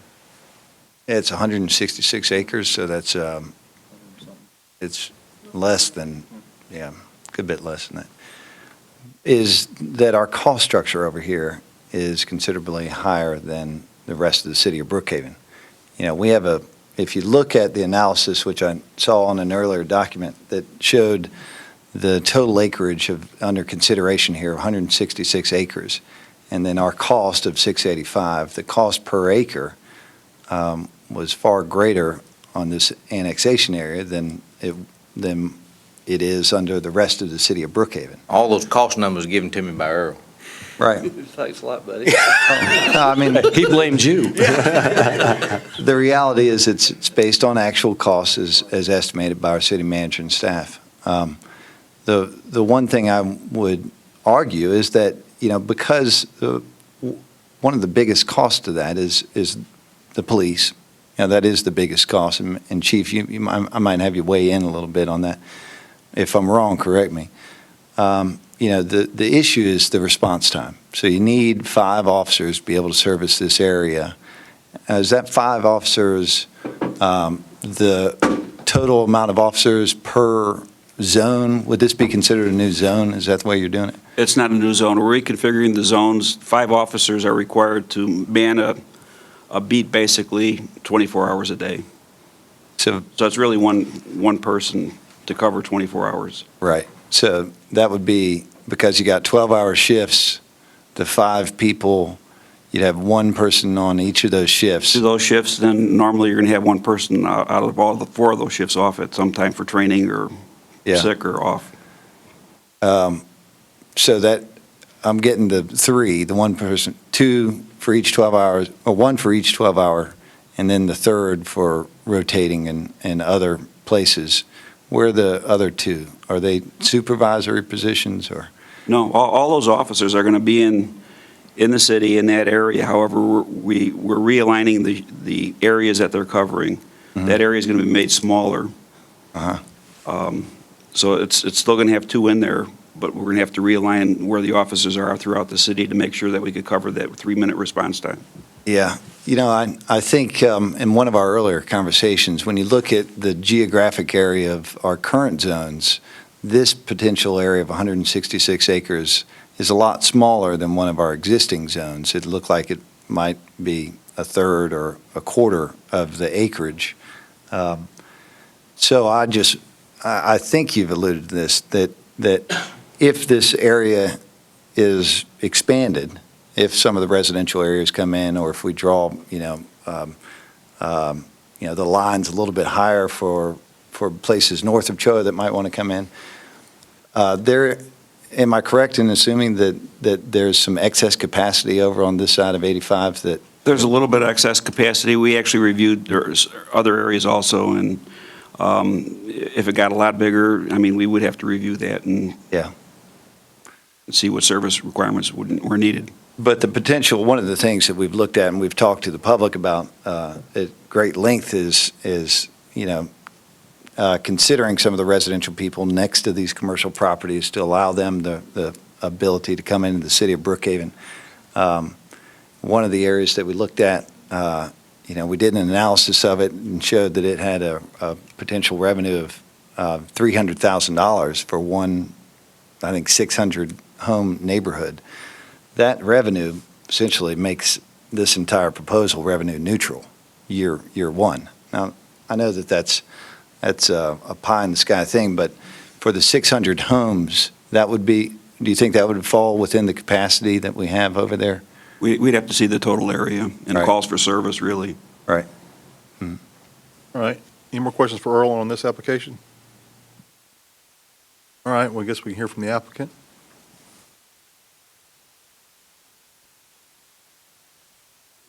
Be brief, but y'all have heard a lot of dialogue. We've spent a lot of time with Earl Taylor over the weekend. And although his draft is extraordinarily complicated, it actually does what it is supposed to do. It gets to the business terms that we all agreed to, that we were all headed towards. So while it was unbelievably complicated and very much an effort of brain damage to go through that for the last 3 days, it really does do what he says it will do. And with the tweaks, now I've handed out this red line copy with 3 minor changes that aren't substantive at all. One is to replace the word induce with facilitate. The second one is to add an exhibit, which would get Mr. Wall to provide an exhibit that goes through a calculation so that future boards or future councils would have something to go by. And finally, just adding the word reasonable in the definition of cost, and those, as he indicated, are acceptable to him. I think he wanted to add reasonable twice in that cost definition. But regardless, we have worked hard. CHOA has done what they said they were going to do. They have hung in there and have come up with an agreement that is acceptable to them and meets the terms that we were charged to do. Now, this agreement has gone to the chairman of the board or of the real estate committee for CHOA, the CFO of CHOA, and the CEO, and it has the blessings of all three based on the changes that I've distributed. So we are ready to proceed with those three minor changes. Can we have a copy, a clean copy? Maybe Susan can get us one? Well, we gave you a red line copy so you would see it. I can give you a hard, clean copy in the morning. Because you've got to sign something. You'll have to sign something tonight, don't you? You have to sign this? We were anticipating that we would come to the agreement on the agreement and then sign it, but because the CEO is not here, so. Okay. Yeah, he anticipated it coming. Okay. Yeah. So what do we, how does that work for us, Earl? So the way we work, okay with Woody's changes, I've got one or two tweaks. I'll finalize, if you vote tonight, I think he's committed, they'll sign the agreement with the changes that we made. We'll attach the exhibits. We'll finalize the contract in the next day or two and get the exhibits attached. Then we'll get it over here for you and the clerk to execute, and then we'll get it over to CHOA for them to sign. Can our annexation be contingent upon the signature of this? Absolutely. Okay, all right, that's all I wanted to. Absolutely. Make sure. So, under the agreement, we prepay the $342. This is not a loan, as indicated earlier in one of the public comments. This is a prepayment. So what we're doing is we're taking non-taxable property and essentially doing a cost defrayment agreement so that we are paying a fair share of those services that are provided, and that goes out into time, and then we pick it back up. After that's exhausted, then we continue to pay, and essentially it's an 8-year agreement because we're prepaying in that final year, we're prepaying December 31 for the next year. So it's essentially covers 8 years. So anyway, a couple of other things. Y'all know that streets, even as big as 85, aren't barriers. They're not barriers to city at all. If you look around at virtually every city, a large city in the metro area, they aren't boundaries. City of Atlanta goes across 80, 85, 75, and 285. Alpharetta goes over 400. Roswell goes over 400. Sandy Springs goes over 400 and 285. So you've got city after city after city. I could keep going, but anyway, that's enough. It's not a boundary, and that is certainly not a problem.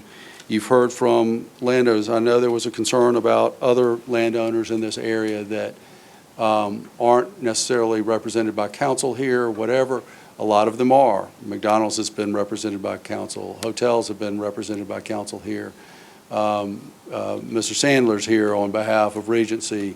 Mr. Kunyansky is very sophisticated, knows what is, they understand there's going to be a special. Regency is Loman's Plaza? Regency is Loman's Plaza. They understand that in the short term, just as Executive Park and just as CHOA recognize, in the short term, there's going to be a higher cost. But in the long term, if you look at it down the road, is when you look at and you see the city's millage rate is lower than the county, the city's millage rate is lower than likely La Vista Hills millage rate would be, or far be it to think about this, but the city of Atlanta coming up. So we think that it's appropriate. It's something that people have had in mind and understand. So with that, I think that pretty well covers my comments. In addition to these fees, keep in mind, y'all went through your budget last week. There was a lot of money in your budget for hotel motel taxes. There was a lot of money in your budget for franchise fees, gas, electric, and cable. That's not captured in any of this, but you got all of that property over there that's going to has hotels, and will have additional hotels that will have cable, electric, gas fees. We'll have personal property tax. We'll have license fees. We'll have development and permit fees. We'll have insurance premium taxes. So you got, and a ton of sales tax revenue. Think about Loman's Plaza, Starbucks, whatever you want to say, sales tax revenue, you get a piece of that. that you don't get now. So we are, CHOA's intent is to begin with development as soon as they can get through the approval process. So their intent is not 5 years down the road. The board has charged them with going forward because they have an immediate need to offload some services that are outpatient services from Eggleston and from Scottish Rite to provide room space. Now, that is a real, that's like a need. It's not a want, desire. It's not replacing the bad roofs in the administrative area. It's replacing things that can be taken off-site for things that are needed by this community and by the state. They provide so much benefit for the state. This will give them, when they build this medical office building with clinical space, it will give them the opportunity to concentrate some of those uses there, provide additional bed space where they really need it. Because they have situations where they don't have enough bed space and they really have demand for it. So all those things are very important. We would like to come into the city.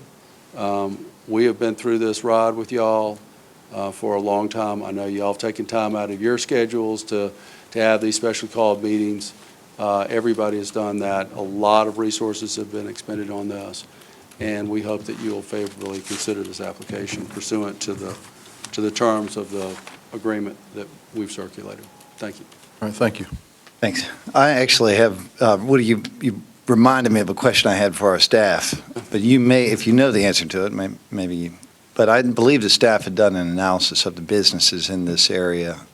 It was more focused on the executive park, on the business license revenue to the city. Didn't we do a spreadsheet on that and take a look at what those? There are 165 total. 165 businesses. And did the city produce a spreadsheet on?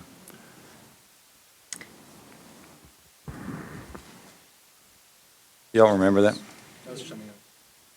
I don't recall that, Councilman Madison. I don't think that's been factored into it.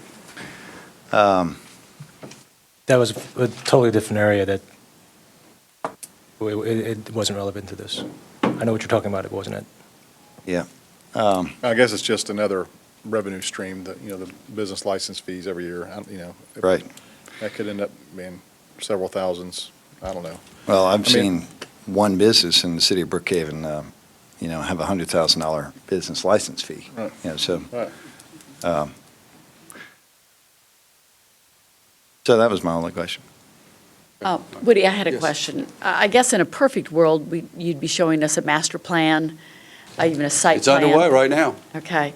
Well, that's what I wanted to get, a little bit more specifics or assurances.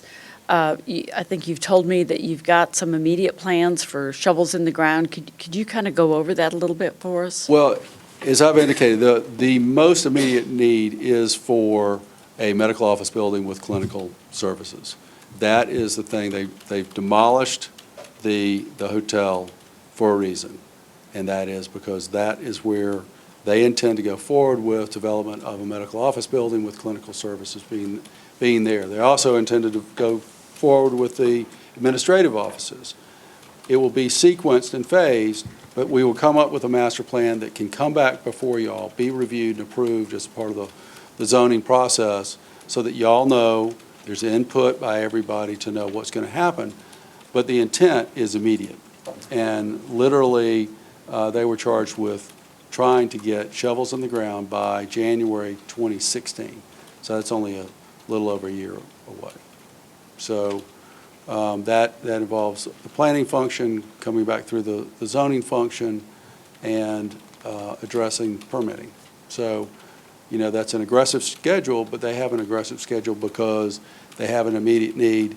They have the ability to go forward with financing if they even need it of the development.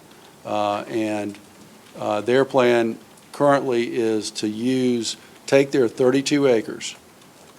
There's 21 that's tax exempt now, and instead of there being a higher ratio of tax exempt to total acreage, they're going to flip it so that you'll have more taxable land than non-taxable. Examples of that are, abundant in the hospital field where you have St. Joseph's, which is right near where you live, where you have third-party developers that go in, Cousins or Duke or I can't think of the other one, but anyway, there are dozens of these guys that come in and do fee development of a medical office product and then lease back. And as Ed indicated, it basically turns it into taxable property. So it will be taxable property, but they also have intent to sell a portion of this or to develop it for nonprofit uses. So as a result, or for-profit uses, as a result, it will convert that into taxable land, which if you look at, and Ed Wall has said repeatedly that the numbers he ran were as conservative as you can get. And if we sit here today and think that nothing is going to go on Executive Park, there's not going to be any increase in development over there, or tax digest over there, and there's not going to be any on Choa's property, then, I think that the chance of that is no, there's just no way. You have an interest in making sure the special tax district goes away as soon as possible. Absolutely. Absolutely, we sure do. So one of the questions that several people have asked me, and I don't know that I've had an adequate answer, I can understand how Executive Park and the tax-paying and properties are interested in enjoying Brookhaven's lower tax rates and our fine city, but Choa doesn't pay taxes. Right. But there must be a monetary number or associated with your decision to try to come into Brookhaven. The decision to try to come into Brookhaven is driven by a number of factors. One is certainty. Business likes certainty. And so the certainty of an existing, efficient city that has good elected officials, that has a great staff, and a proven record of permitting, inspections, code enforcement, all those things that are part of municipal operations, that was very key to their decision because, that gives them the ability to look at a schedule and actually have some confidence that they can deliver on a schedule. Once they know what they're going to build, then they kind of have an idea of what the time frame it will take to get to the end. So that's a huge, huge part. And another part is there's an identity associated with Brookhaven. Y'all built a good identity, and it's a brand, and it's a brand that means something. And if you have Children's and Executive Park on the very south side, and then you've got all the fantastic office development y'all have along 285 on the north side, then you've got gateways on either end, and that influences what happens adjacent to those gateways. So if you're at Choa's end, then on the southern end is where y'all have some issues with Beaufort Highway. This will help drive property taxes and drive development in that area because other people will like to be located near and around businesses like Children's and good development like what Executive Park is going to do. I mean, Executive Park is one of the most prized pieces of property that's undeveloped, essentially, in Atlanta. I mean, go around and look. In North Atlanta, there aren't many pieces that can put that kind of acreage together and redevelop. You got it right there. They're asking to come in. They're going to generate a ton of tax revenue, sales tax revenue, employees, all the things that you want to have happen, and it gives you a gateway. So anyway, enough said. I'll let Carl make this one. What do you, if we should be deciding to move on this, you do understand that 3, 4, 5, and 6 that are requesting zoning changes will not be approved? What they need to be done is it needs to stay under the existing industrial zoning, and we'll come back through the process. Right, it'll be night until future submission with site plan, et cetera. Right. Excellent. Yes. Bring us in under the existing zoning, under the existing zone is what? The zoning will not change. Right, the zoning won't change, yes, sir. Okay. All right. All right, any more questions? David, Mr. Tatum, would you like to just come speak just before we call the question? Would you like to, Joe and the council wanted to give you an opportunity to speak before we called the question. We just want to reiterate what Woody said. We're looking forward to becoming a member of this city.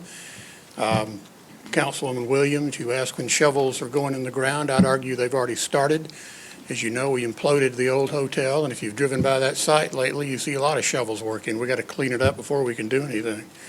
And business does like certainty. And there's a cost to doing business of operating under the current system for going for permits and some of the things we'll need. And we don't know when or if any new city will overlay. I expect at some point in the future that's possible, but I attended the public hearing down at the Capitol last week, and I think they've got a long way to go. So y'all are here. We've talked to you. We believe in you. We'd like to be a part of you. Excellent. Can I make one comment? Scared me. I want to make sure that we don't get caught up in semantics. On the zoning portion, it's very important that you not deny the zoning because we're going to come in under the existing zoning. If you deny it, we can't come back in for 6 months under statutory law. So, Joe's point was, yeah. Yeah. A little clumsily worded, but. Yeah, be deferral. Yeah. that'd be deferred. What would it be? And actually, we'll need to deal with items 3, 4, and 5, and 6 after this, but may I make a comment, Mayor? Yes. That is, in regard to item 1 and 2, the comment was made that the request was that annexation be contingent upon signature. So we would ask that the full execution occur no later than December 19th. Okay. So that we can comply with the annexation timeframe. Okay. You sure the 19th is the day? It's the 19th. You're positive? I'm absolutely positive. Can we say the 16th? It's, the 19th is the 16th cutoff is- date. Okay, 16th. We're going to say the 16th. Tom Curry's colleague came back. Tom sent her an email. So he's more familiar with your parliamentary stuff than I am. Apparently, there's a problem with you voting to annex contingent on the execution of the agreement, and she stepped out of the room, which I think she was going to inform you of that. So I think what Tom recommends is you defer you defer the vote on the annexation until we get the contract in place, and we do them simultaneously. At least that's what Tom emailed his colleague when. But she's not in the room now, so she can't.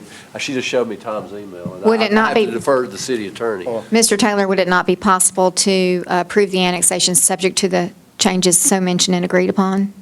I would have thought that you could, but Tom has sent an email. Here's his colleague. Have you? We just I got wanted to to defer to the check. city attorney. Tom thought there was a problem with that, but. To clarify what Tom meant in his email first. It's our position that if the only terms of the agreement are getting a clean copy, if all other terms are finalized and agreed upon, then yes, it can go ahead and be. Okay, all right. Okay, thank you. Okay. All right, no more emails. There's a big whoof from the applicant there. Earl, before you sit down, I have a quick question. Was it for Earl or for? For Earl. Okay. The other revenues that Bates had mentioned, this agreement is only including the property tax revenue. Right. And they couldn't come back and try to factor in any other type of revenue, only property tax to pay for the cost of the city. Right. The way their payment, what they owe you is calculated is based on cost per acre of the 166 acres. And the true-up provision deals only with when costs are different than budget, or when tax revenue coming into, property tax revenue coming into the area differs from actual cost. Let me just grab the agreement.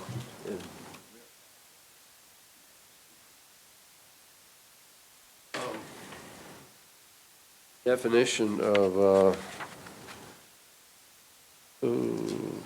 Yeah, revenue per acre adjustment, keys off of revenues available for costs, yeah, and it's keyed off of the tax collection, which only deals with ad valorem taxes and no other category of tax. And another question I had is under cost, it says reasonable costs. Yeah.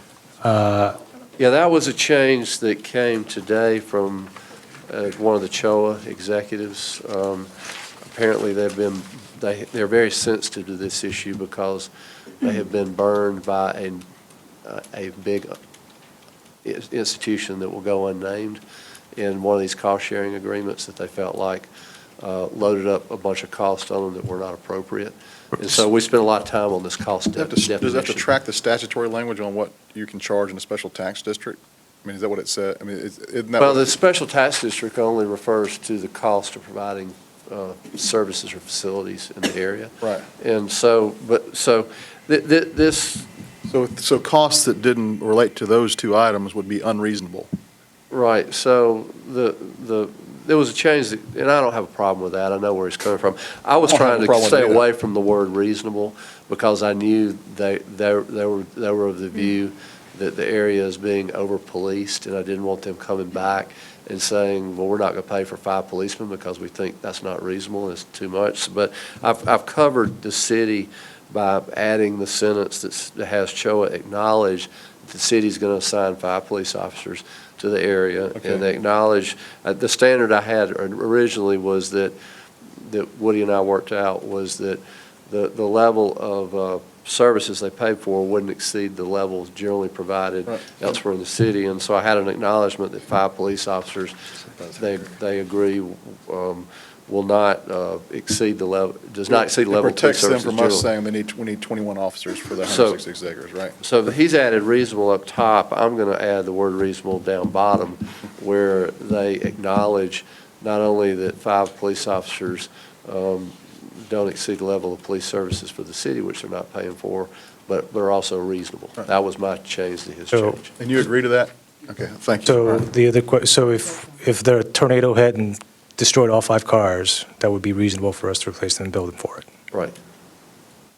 Okay. What reasonable for us to have insurance for those cars. Right. We're not self-insured? Huh?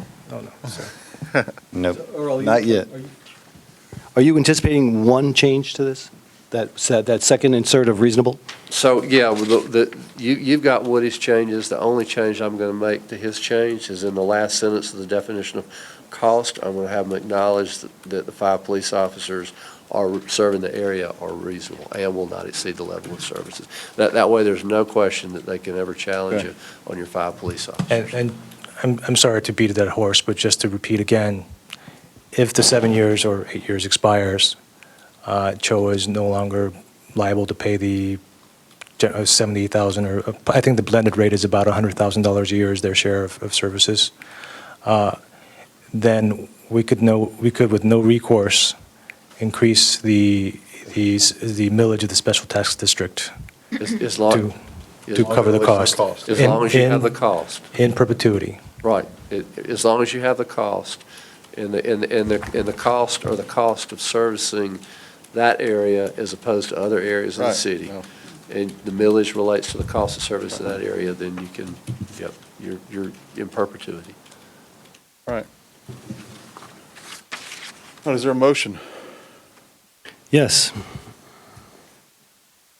If you're going to make a motion to approve the annexation, the language that Susan used, if you want to state a motion, Susan, I assume it's a motion to approve annexation. Is that correct? You are correct. All right, so I would just prefer to make sure we get this right.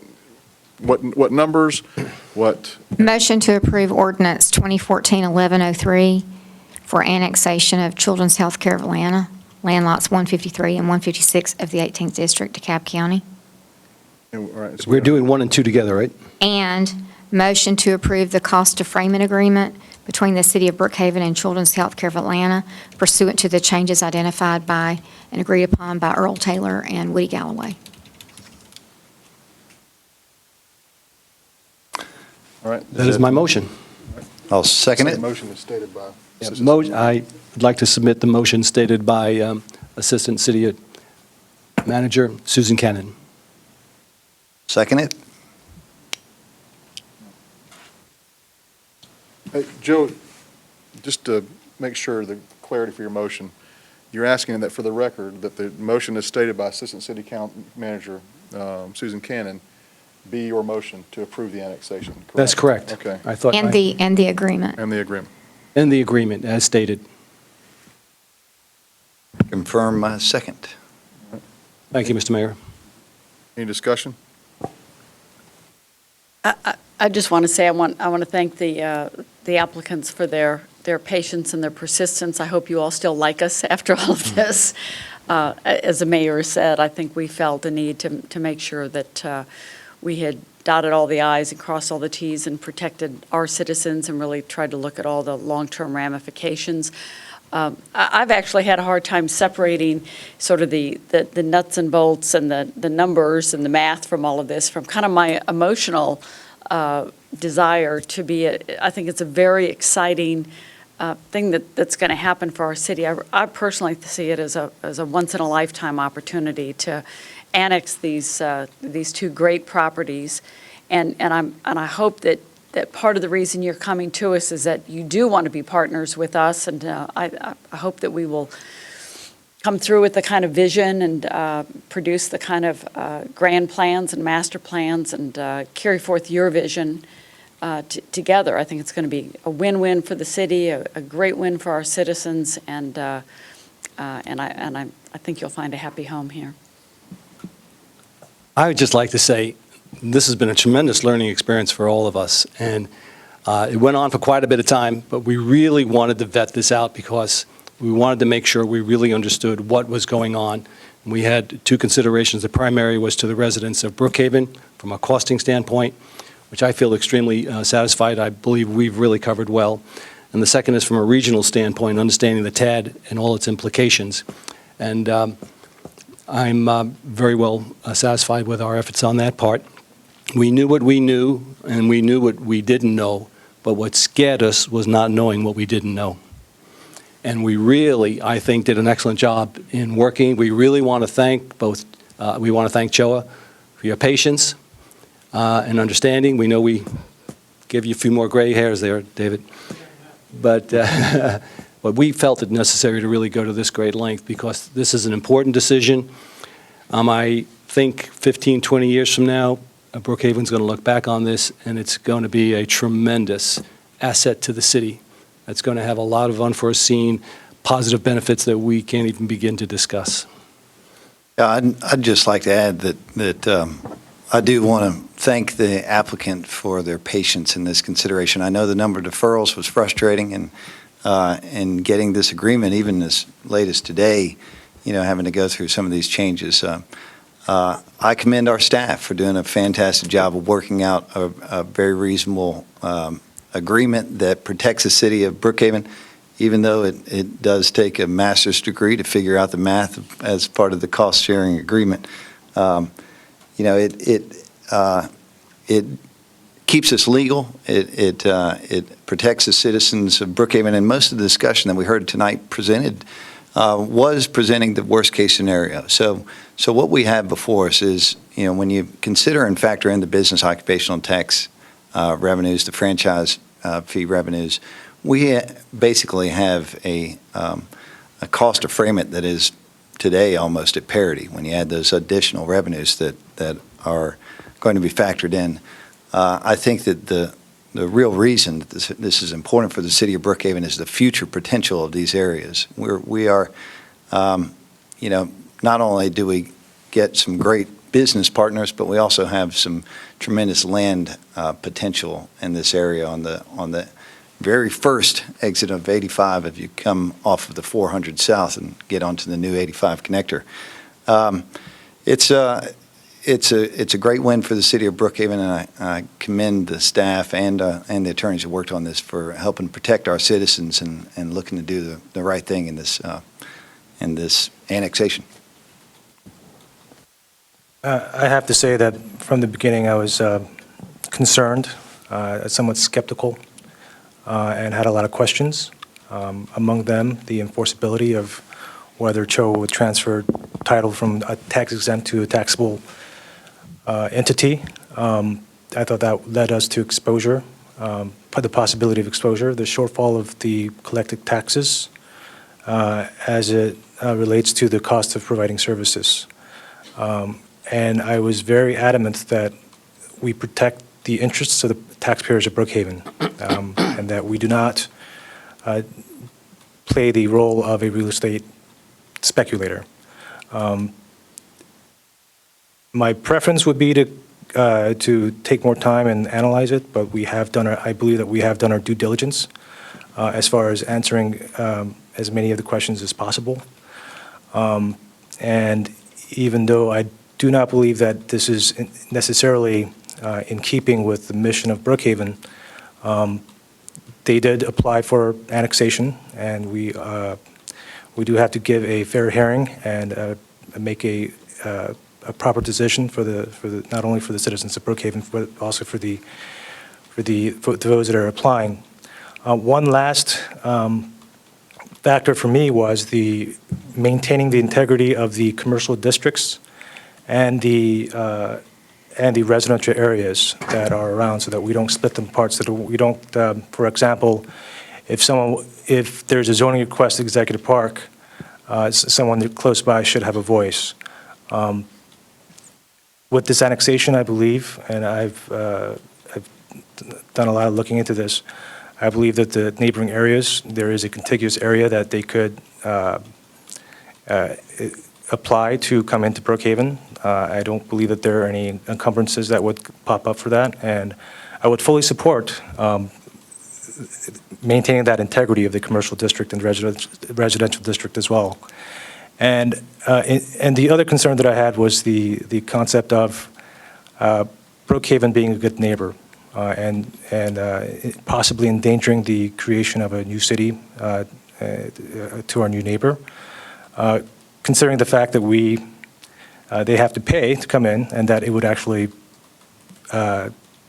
probably hurt their chances in terms of having a good commercial base, that concern has been mitigated. So that's pretty much all I have. I had a lot of concerns, but I really felt like we have done our due diligence. My preference would be to have more public openness, but this agreement is, for all intents and purposes, the agreement that was agreed upon last Tuesday. There's nothing materially that has changed. Our costs are covered in perpetuity for the increase in cost. So I believe that we are being consistent with our duty and to do our due diligence on this issue. Thank you, John. I'll try and be brief. I appreciate all your input and questions, and everybody on the council. We all had doubts about this, not initially, but as we got into it, when we started seeing what the cost from our chief and the city staff was, there was a time when I was unfortunately opposed to this annexation because of the costs and because of what it would, do to our city's financial outlook, and what, having our taxpayers foot the bill for an area that really wasn't planned, and nobody really thought as this area ever coming into Brookhaven when we had our referendum 2 years ago, and I didn't think of it. But seeing that we are sealed in on our borders by all municipalities, this is our only area to grow if we need to grow. And I think that I've said this from the beginning. It's not about revenue for us. It never is, at least from my perspective. And I know the council agrees with this in some respects. We don't go doing things and making law and passing ordinances because we're seeking new revenue. It's not our mission. It's not our goal. Our goal is not to be a tax-generating machine and tax-taking machine from the residents and the businesses in the city of Brookhaven. Our goal is to improve our community. And we know it takes revenue to do that, but everything that I look at for the city of Brookhaven, is it going to make the livelihood and the lives of our citizens better? Is it going to improve the city and the community for the benefit of us and our children, our grandchildren? That's how we look at it. I think it's a cynical and a misplaced philosophy that says, before you make a decision on something, how much revenue can they give us? How much revenue? How much can we get? I think that's something that's foreign to the way I believe about the way our system should work. And the only reason that revenue has been discussed in this because we had to ask the question, what's it going to cost our citizens to have these folks come in? And that's a different question than saying how much revenue can they give us? And once that question was addressed and the applicants offered to pay for the cost of their services, to me, then I started looking back again at the mission and the reasons for even considering bringing these two parcels in. And we have Executive Park, which is the redevelopment there is going to be positive. It's going to provide jobs. And with CHOA, we have the same thing, that both these parcels are going to provide people who are with new jobs, high-paying jobs, and they're going to be looking to spend their money and build their homes and buy their homes in the city of Brookhaven. Our economic development team, when we get that formed, one of their main tasks is going to be how do we, if these parcels come in, how do we drive economic development for the benefit of the entire city?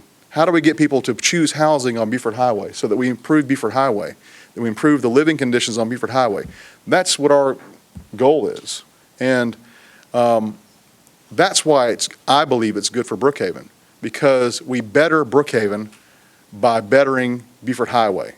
And I think CHOA and Executive Park are going to play a crucial role over the next 5, 10, 15 years in bettering Beaufort Highway, because Beaufort Highway is the key to set us above every other city in the southeast. I really believe that. If we can address Beaufort Highway so that we accommodate the folks that are there, we improve the living conditions, we improve the economic opportunities with education and with jobs, there is really no reason why, our city can't be the jewel of the southeast. And that's what I've said from the beginning when I ran for mayor. I want Brookhaven to be the jewel of the southeast.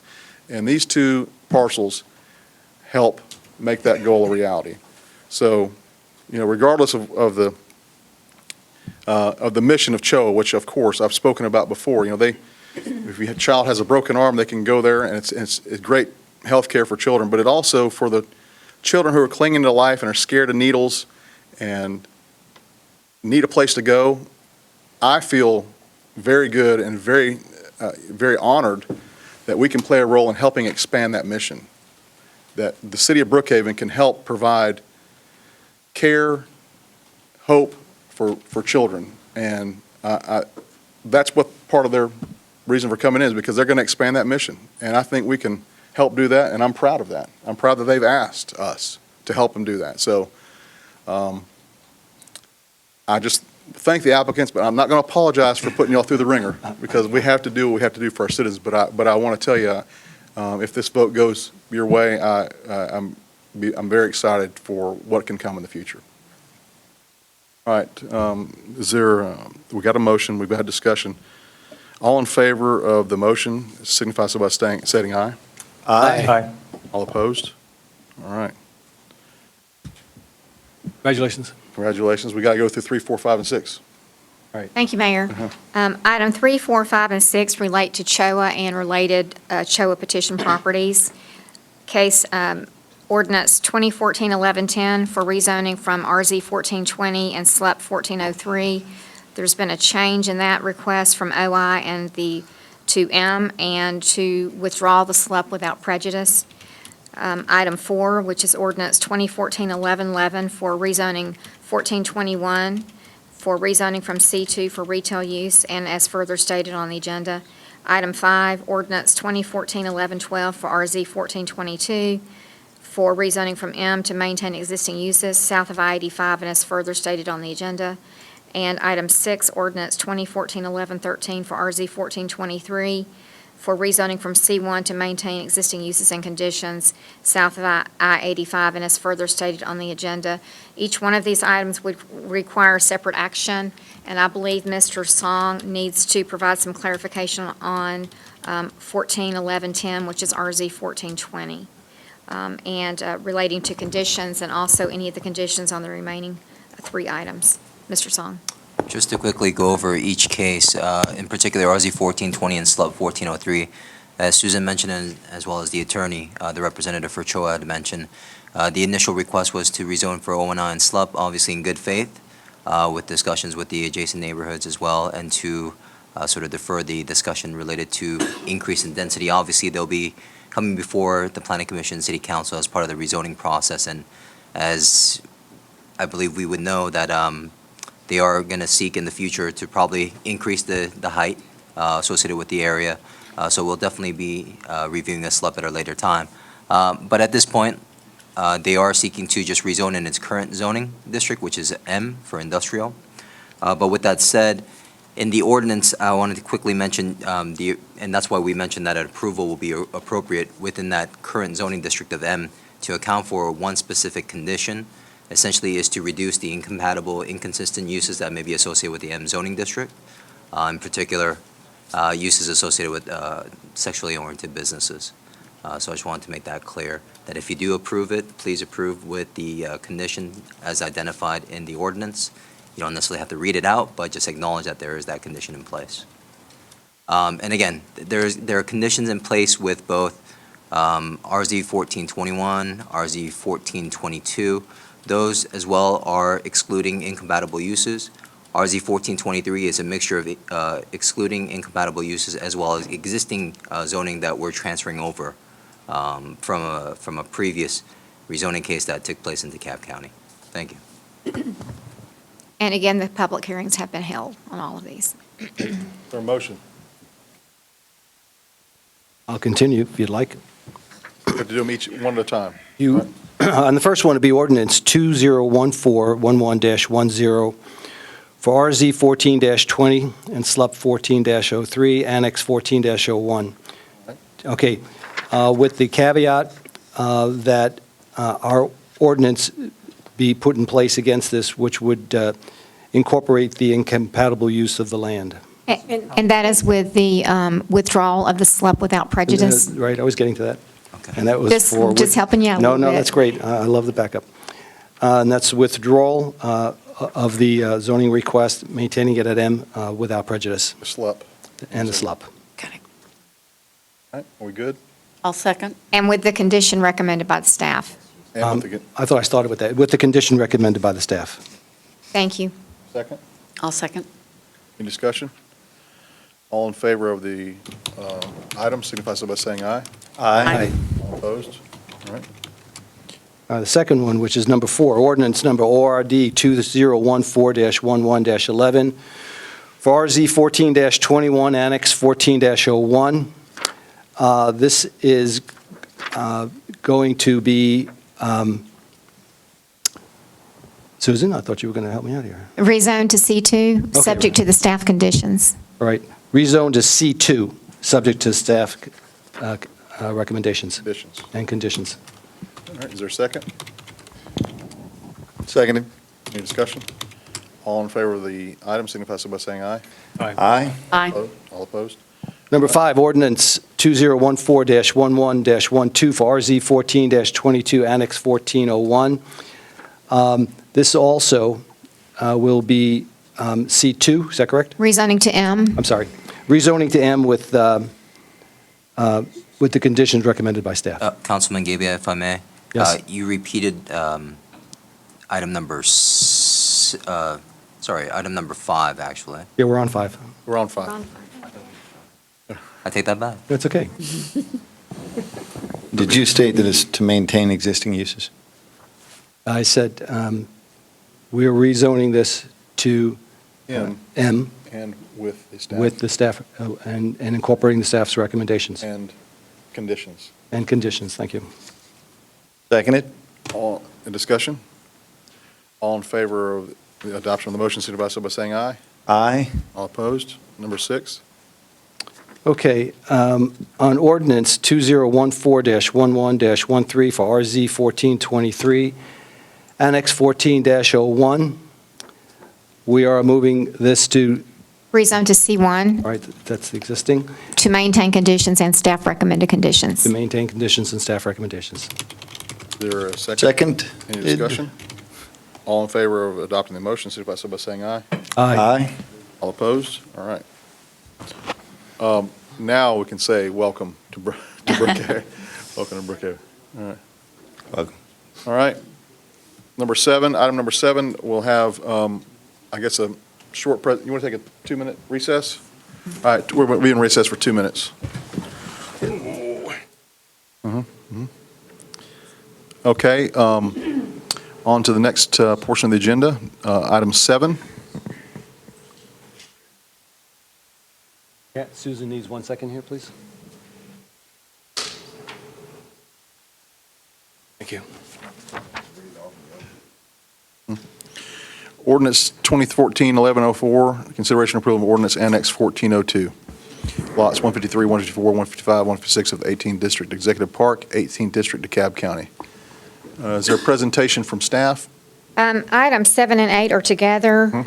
Item 8 is worded consideration and approval of cost of framing agreement, which should actually be special tax district between City of Brookhaven and Executive Park. Mr. Taylor and Mr. Westmoreland will address that matter. Okay. And Ben, do you have a brief overview of the annexation? Well, again, it's composed of 106.49 acres in relation to the entirety of the Executive Park annexation process. It did come in under the 60% method. Approximately 92% of the acreage associated with the annexation was signed off on a petition. Right. And that is all. All right, Earl, you want to come up first? Yeah, item 8 is moot. That was the cost of framing agreement Right. with the Executive Park from the last, so that's no longer Right. an agreement on the table. We will come back and do a special tax district, and that's how Right. Executive Park will pay. It's because these are the tax-paying properties, These are right? taxpaying. Right. So you're withdrawing that at this time? Right. Right. Yep. We need, Or you probably. we can just amend the agenda to remove it? No, Withdraw, and I can do a motion withdrawal. yeah. Is that, which number was that, 7, 8, or 9? 8. 8. So we'll just do Withdraw 7, don't do it yet, just wait till we get to 8, and then you just withdraw, and then we'll go to 9. All right? That's all I had to say. All right. Thank you, Mr. Mayor. Carl Westmoreland, 3343 Peachtree Road, representing Executive Park. I want to thank, first of all, Mr. Galloway for doing such a good job making our case. Our oldest children are twin daughters, and for the first time, I think I know how the second one feels. Mr. Taylor explained, we're back to, as Mr. Park earlier said, the agreement that we left you with last Tuesday when we left here, and as you discussed, and we agreed then. I will say, with regard to the zoning, I know we're talking about annexation now, but I'll restate that we are not changing anything with regard to the zoning that was approved in DeKalb County. And that includes living by the agreement, the private agreement that we had with La Vista Park neighborhood, so we're not changing anything with regard to the zoning. As Mr. Song will sound those in a few minutes, they carry over word for word all of the conditions that have been in place in DeKalb for some time. Again, I think we don't need any more discussion. I'll be glad to try to answer questions with regard to the special tax district. We understand and are comfortable with the fact that those have to be levied to pay actual costs. Mr. Taylor and I have had those discussions.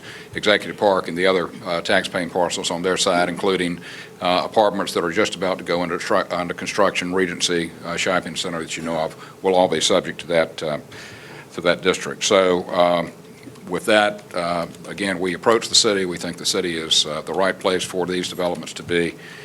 Be glad to answer questions, but would appreciate your consideration of approval of the annexation and the rezoning to carry over the existing conditions. I had a question. The conditions that you negotiated with the surrounding neighborhoods, are those, do we have the actual paper of that? You did. And It's in the file. It's in the agenda packet? Ben? It was submitted with our application. Okay, so I would just make sure that in any motion, you just specially reference that because we want to make certain, go ahead. Well, I would like to mention it's actually written into the conditions. Oh, it is? Yes, Okay, sir. Okay, all right, good. It was a transfer over from DeKalb All right, County. all right. All right, any questions? Yeah, and on that same subject, I believe there was a question that was brought up from citizens and some concerns about the DRI, that having been done quite some time ago. Is Executive Park willing to redo, when you submit for plans for redevelopment, will you redo that DRI? Well, I don't know exactly what the plans or the schedule is for submitting plans for redevelopment, or whether in fact that might require any tweaks in the conditions, but which is fine under the annexation powers. We were asked, and I think there was a lot of confusion earlier about whether the attachment C requirements imposed, any liability. I think, as the mayor said tonight, that's been asked and answered quite a few times. As I understand the request now, the city would like more clarity from Greta and ARC on whether any of those recommended approvals, which again date back to their review in 2009, might have changed with the passage of time. And what I said is that we would be glad to resubmit the request to Greta, give them whatever information they need for that re-review, and obviously submit that to the city. Great. Thank you. Great. And just one last question. I just want to be absolutely clear that we understand that if the worst-case scenario does happen, as specified in the agreement, you do understand that if CHOA, once their 7-year agreement expires, that in perpetuity, we can assess the special tax district to cover the cost. You do understand that? We understand, and we're comfortable, and as I said earlier, we're comfortable because we also understand that you are restricted to being able to assess that for actual cost incurred to provide services in the defined area. So yes, we're comfortable with that. Thank you. All right. Anything else? All right. Is there a motion? Possible. Yes. Unless anybody has any questions for Earl. All right. We already asked him up here, so that's fine. All right, go ahead. Fine. On point number 7, I'd like to make a motion to approve ordinance number 2014-11-04, consideration and approval of ordinance Annex 14-02. I'm going to read it. Lots 153, 154, 155, 156 of the 18th District Executive Park, 18th District, DeKalb County. I do have one question for our assistant city manager here. Should there be an inclusion on this for a Greta update, or is that? I would say subject to staff recommended conditions because the Greta update is included within that. Subject to staff recommendation. Recommended conditions. Recommended conditions. All right. Second it? Any discussion? All in favor of the motion signify so by saying aye. Aye. Aye. All opposed? All right. Is there a motion on number 8 to, I make a motion that we withdraw point number 8. is there a second? Seconded? Any discussion? All in favor of the motion signify so by saying aye. Aye. All right. Point number 9, I'd make a motion to approve RZ 14-24 to OCR, C2, and OI to maintain existing zoning entitlements and use, subject to staff recommendation conditions and conditions. Seconded? Any discussion? All in favor? Well, on this, I just want to make sure this is the one that has the conditions that were it's in the. That is correct. Okay. It does reference the agreement with La Vista Park. Okay, all right. All in favor of the motion, signify so by saying aye. Aye. All opposed? All right. Number 10. Point number 10, I'd like to make a motion to approve RZ 14-25, rezoning to C1 to maintain existing uses, subject to staff recommendation and conditions. Seconded? Any discussion? All in favor of the motion, signify so by saying aye. Aye. All opposed? All right. the motion Number carries. 11, I'd like to make a motion to approve RZ 14-26 and SLUP 14-04 to rezoning of OI and SLUP for building heights increase and to maintain existing zoning entitlements, subject to staff recommendation and conditions. Seconded? Any discussion? All in favor of the motion, signify so by saying aye. Aye. All opposed? All right. Point number 12, I'd like to make a motion to approve RZ 14-27, rezoning to OI to maintain existing uses, subject to staff recommendation and conditions. Seconded? Second, all right. Any discussion? All in favor of the motion, signify so by saying aye. Aye. All opposed? All right. And lastly, point number 13, motion to approve RZ 14-28, rezoning to C1 to maintain existing uses, subject to recommendation and conditions. Is there a second? Seconded? What about the staff? That was subject to staff recommendation and conditions. All right, is there a second? Seconded? All right, any discussion? All in favor of the motion, signify so by saying aye. Aye. All opposed? All right. Welcome to Brookhaven Executive Park. All right. And a special welcome to Loman's Plaza, which I think is a great Yeah. shopping area, and long enjoyed it. Thank you for your comments, Stan. Yes. We appreciate it. All right, public comment. Sure, nobody? Where's Dale? Dale is on the airplane. I did. I guarantee you, he would have a comment. I did text Dale just to let him know that they. So did I. He said he loved us. Yeah, were we sure Yeah. where he stood on that? Yeah. Okay, is there a motion? I just want to say what a monumental night this is, and Mayor, I think you're right when you said, I think we'll look back in 10 or 15 years and be pretty proud of this step and what it's done for our city. Yeah. I agree, and I also think it's important to point out to the public that the setting of the SLUP, or setting of the special tax district rate, millage rate, will be done at our December 16th meeting coming up. Well, creating of the, it's The creating and the depending on setting what of the the law millage rate. is on when you can create those, it'll either be the 16th or the first meeting in January that will create the special tax district. Right. And the millage rate will be set in the springtime. Oh, we won't say that? Pardon? You'll set the millage rate. Okay. So- All right. I'd like to extend it. Getting to be an expert on this kind of stuff. Yeah, I guess that's correct. I just want to extend a personal, my gratitude to not your- Carl Westmoreland for his professionalism and patience, and all the, just your fine demeanor during this entire process.